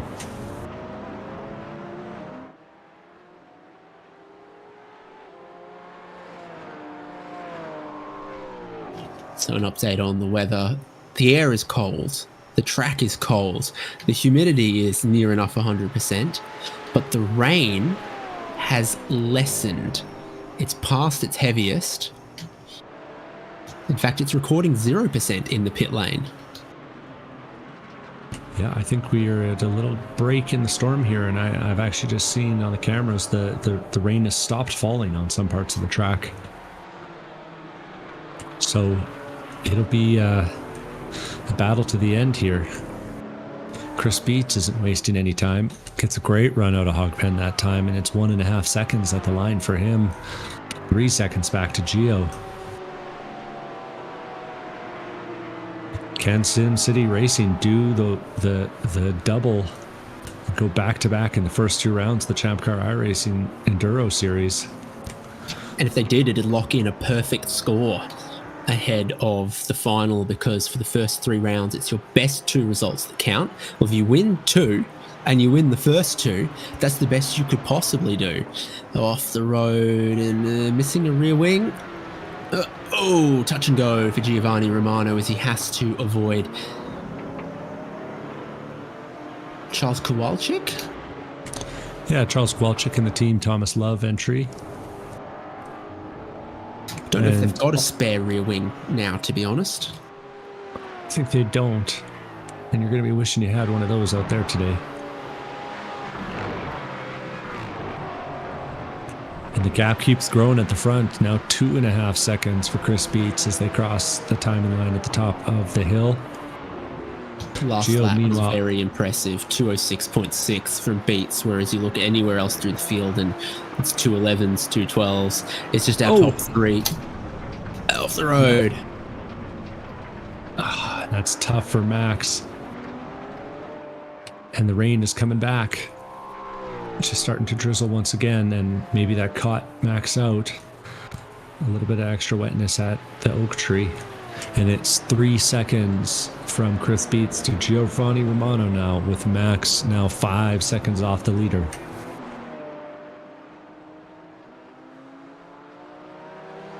Charles Kowalczyk's trying to stay out of the way of the drivers coming through. Sean Young-Dilworth there in 5th. Ian Giebler coming up in 6th.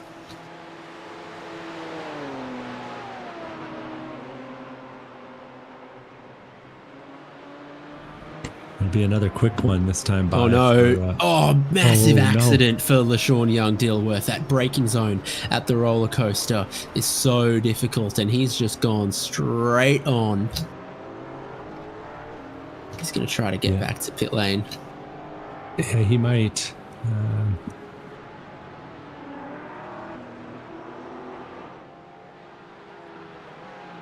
He's back in the lane. He opts not to try and dive it across the track, and instead tows it to the lane. You got to remember where they were in the championship as well. So Emerald was on the podium at Daytona, a 4th or 5th today, and you're still looking at. They would have kept probably 3rd in the championship and been absolutely in play coming towards the final round and the championship as a total. But now they are going to need their 3 hours of Road America in 2 weeks' time to be more promising than the way that today has come to an end for them. Yeah, we'll see. We'll see Road America in 2 weeks, and we'll see Sebring for the final on December 13th. So, a couple more exciting rounds of this endurance series, and things just keep heating up even as the rain keeps falling. So, I think the story for these Porsche Caymans is once you're out of fast repairs, you're almost out of rear wings. Because there's the other Love Racing car without a rear wing. He is Rubber City. Or as I call it, Akron, Ohio. Big slide, but keeps it off the wall at South Bend. Go the Rubber Ducks. Chris Beats has a world beater in that car right now. Last time by, has to take some evasive action through Hogpen to pass and lap traffic, and he still manages to put in the fastest lap of all the racers with a 206.7. 207 flat for Gio that time by. And Max Francescelli loses another 2 seconds. So things starting to spread out in the top few positions. Thonk off the road. Ron Wolf. Oh, just loses the rear. It just snaps on him way before the hog pen. Just lethal. I think it's... Yeah. Nothing to be done there, unfortunately.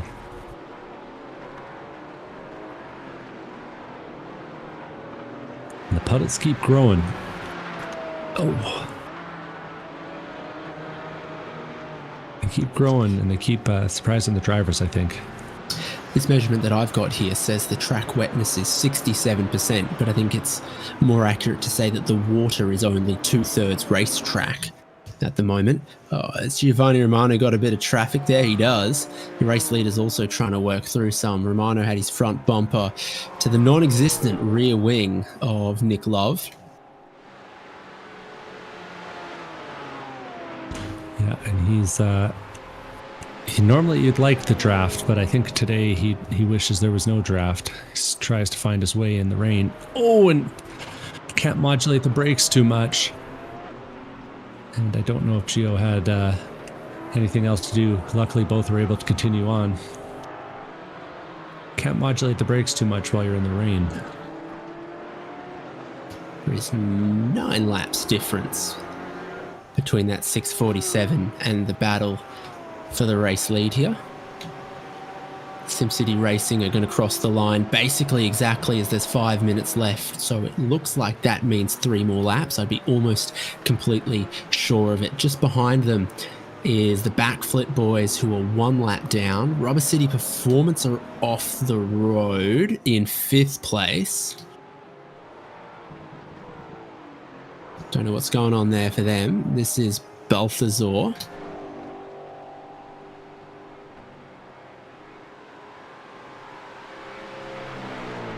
We've lost Rubber City Performance. Yeah, it's actually technical problems from Ian Giebler.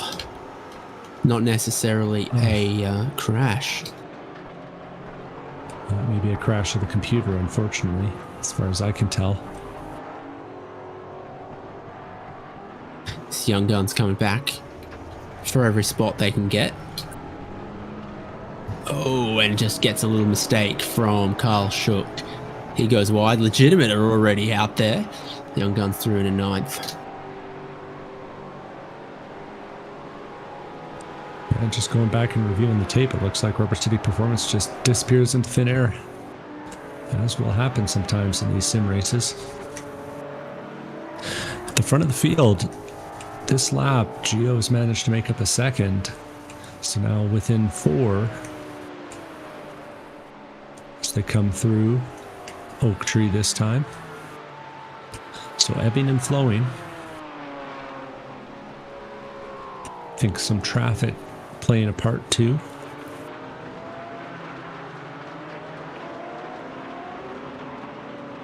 And that confirms that we've just got a message in the server that Ian Keebler disconnected from the race. So that car will end up in the pit lane. And Wire hops in the car. Hate to see it, but that's one of those ones that just pops up from time to time. Our leader, meanwhile, continuing on. He's got a lot of lap traffic to get by. He's going past Tim Wire, the aforementioned Tim Wire, with Aaron Reed and Lowered Expectations just ahead. Gio Romano is catching up to this schmozzle as well. He's going to try and find his way through. And the rest of the field is tiptoeing their way around while our leaders try to tiptoe faster than each other, I'd say. Olympic race walking. Yeah, tiptoeing, but as quickly as you possibly can. Traffic. Chris Beats goes around Aaron Reed. The lap down Backflip boys also come through. So Alex Bueller is up in 11th. He's actually not that far behind Drive Trainer, who are back out on track for his next spot for position. Now there's 2 lapped cars in between the race leader and Giovanni Romano in 2nd. Battle for 7th or 8th and 9th is heating up. Cash Savage and the Young Guns trying to make a move down the inside of the front straightaway on the Drive Trainer Motorsports Carbon car piloted by Kyle Schuck. And Savage is going to make that move cleanly into the first turn, but the other half of the move is getting it stopped, and it's tough to do in these conditions, but he manages it. And so that'll be a move for position in the final minutes here. We'll rejoin the leaders. Yeah, it's gone down by 1.5 seconds here. Only 2.3 and shrinking between Beats and Romano. We're going to get the white flag in a moment as they go through the roller coaster and then hog pen and then onto the start finish straight to begin the very final lap of the race. 2.3 seconds. And a bit of a moment through Hogpen for the SimCity Racing car there. Well, whatever they do, they've only got to hold on for one more lap because there's less than a minute on the clock. So it's going to be the white flag at the start-finish line. One more lap of VIR to decide the winner, to decide who's getting $200 of ChampCar credit to put towards their next real-world race entry and who's getting the glory and the championship points. 2 seconds between Chris Beats and Giovanni Romano. Both of them get by the traffic, no worries. So it's just them, the battle for the race lead, and the final lap of the race. It's now 22 laps since SimCity Racing last pitted, 17 laps since Huge Ass filled up their tank with one of the cautions. Is that the difference? The gap's down to 1.6 seconds. It's shrunk from 4 and quickly.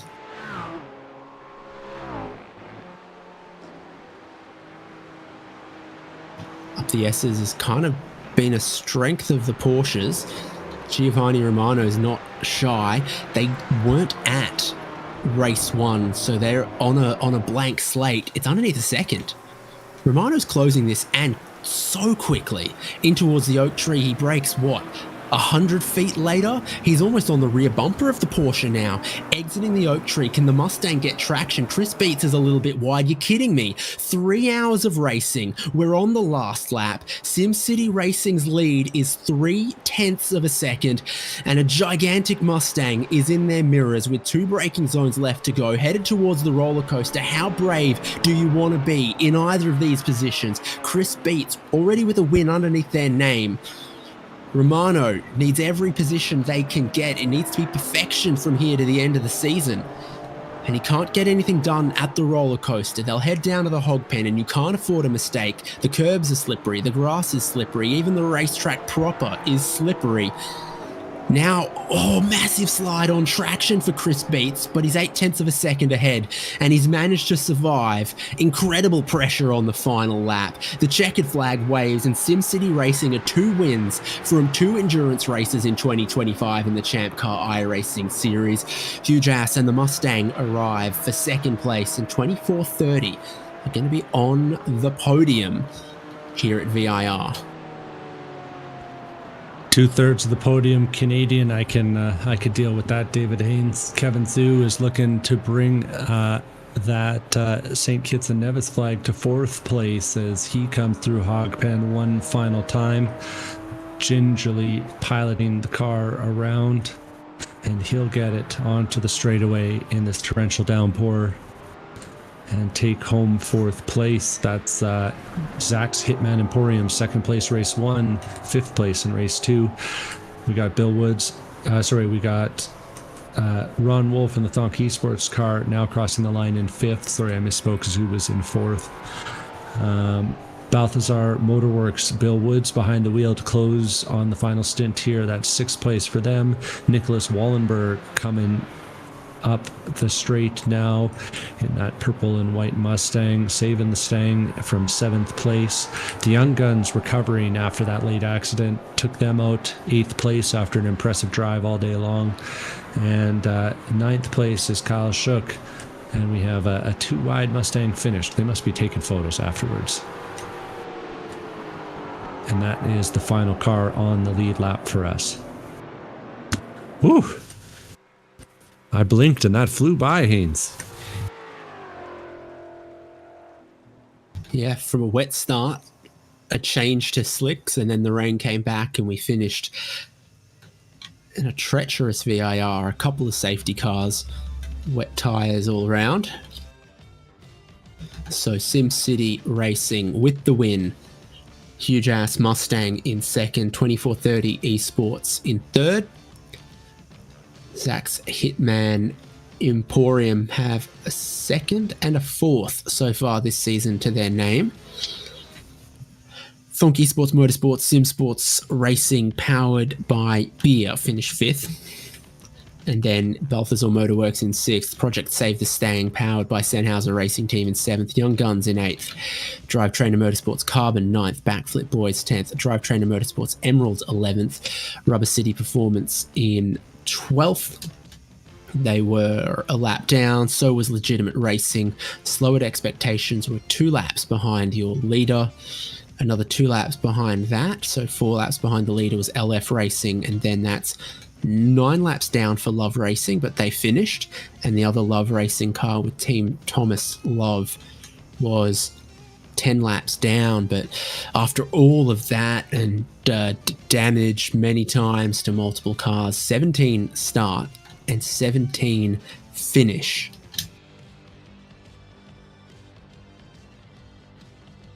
Ooh, and we got a hell of a finish there. That was good stuff. I think we've got some of the podium showing up here for their interviews. So I've got Max and Sebastian. After a little bit of drama around your pit stop, you folks were leading at one point in that final stint. Yeah, that was a stressful one. How did it feel as the rain just kept on coming?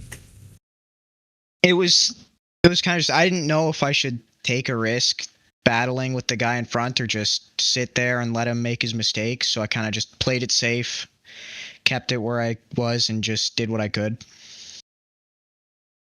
And it looked treacherous everywhere. How did it feel? Did it feel like the Porsche had the advantage there, or was it a Mustang-friendly sort of situation? I haven't tried the Mustang to really know what the Mustang drives like, but the Porsche felt pretty good. It was really pushy, didn't really want to turn in, especially on entry, and it would push center off too, but it helps when you're trying to just keep it going in a straight line, just not lose the rear. 7th place in the first race and third today. How are you feeling about your championship hopes there, Sebastian? Well, I think we're doing all right. I think our goal here was just to make podium, that's for sure, and maybe podium in the championship overall. I don't think we're going for any wins here. So I think there's a really good performance here by Max. He did really good in the wet there, even though we had our failed fuel save strategy. But yeah, definitely in the hunt. Well, quality stuff. Looks like we got 2 go-karters here too with you two guys. How did that prepare you for today's race?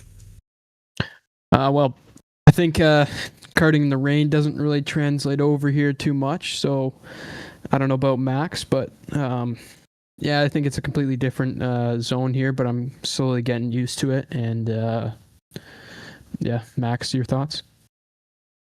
Yeah, it's the same. It doesn't really compare. The karting definitely helps with racecraft and carrying momentum, but in the rain, it's a completely different game.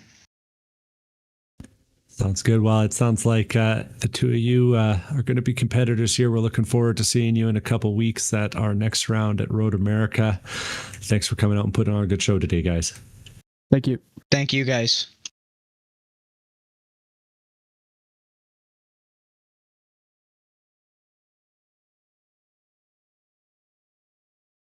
So, one step further up the podium, and Giovanni Romano from the Huge Ass Mustang joins us.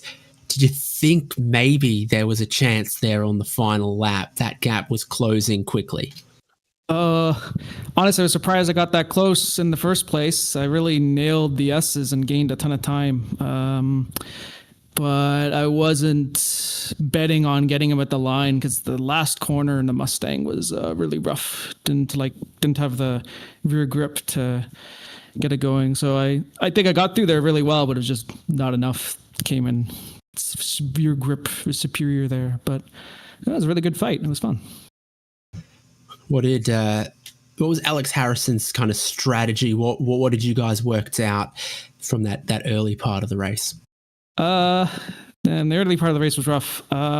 Frankly, even when I got in the car was not driving good in the dry conditions, and Harrison struggled with it. Even when I got in, was struggling with it a bit. It actually came in. I think I tweaked the setup before the race to be a little bit better in the wet because I saw how much water there would be. So once it started raining, it was good. So I think any kind of strategy was kind of just surviving the dry in a weird way, which is not usually what you would think of, but just stayed only a lap down so we could get the wave around, and then went racing from there. Mustang's the biggest of all of the GT4s. Does that make it the best? Is more? I think it's definitely the most fun and the best cool sounding. So yeah, it's the best. I think it's awesome, but doesn't always mean the performance is necessarily there. I thought it was great in the wet, surprisingly. It's not like, obviously the rear traction isn't there in the wet compared to say the Cayman, which is expected, but it in the higher speed corners, it rotates really, really well. So whereas I think the Cayman drivers were kind of understeering, so you could kind of, it was like a give and take. So like through the first sector, I'd lose some time to the Caymans, and then up through the S's and the faster stuff, I would gain it back, and it was good. Well, the format of the championship means that you could join at this race and still be in it. You bag a second place. What's the future for your driver lineup in your car in this championship? I don't know about me. I know Harrison's probably available. I think I can do one more. I think one of the other races clash with another league I was already basically committed to. So I can't remember which race it is. I might have to miss one. I think I'll check the schedule. I think I can do one more. So I'll probably do one more. You'll probably see me again, or I'll try to, because it's fun. It was a good time. So I definitely want to do more. Well, congrats. Exciting end there. Saving your best for last, and well done. Thanks, guys.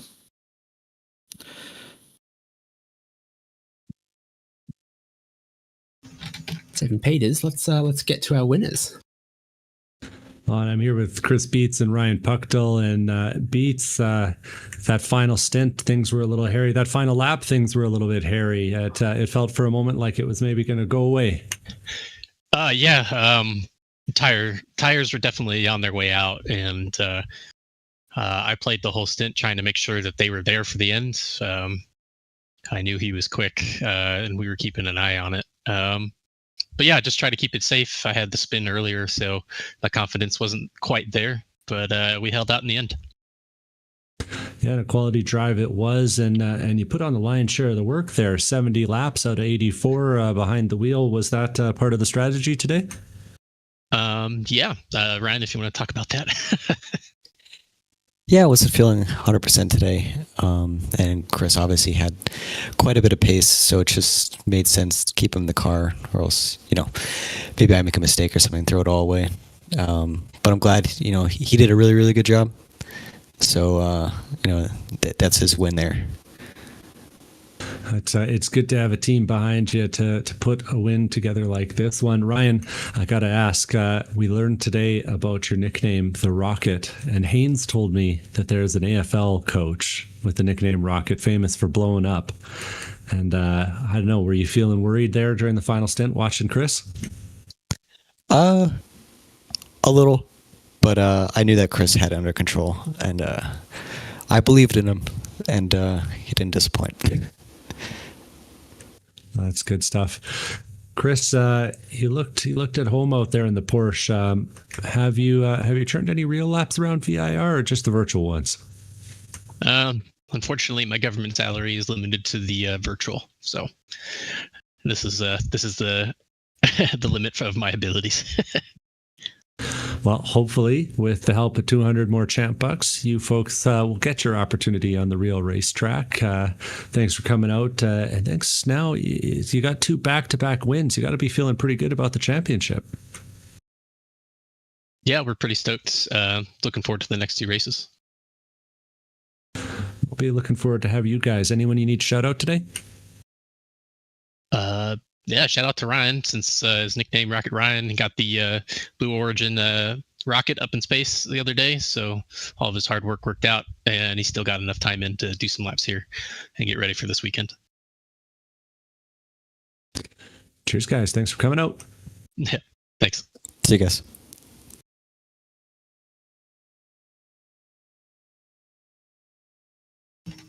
Well, that was pretty spectacular, wasn't it? Unpredictable at every turn. Different strategies from start to finish. Legitimate racing, trying to start on slicks when everyone else was on wets.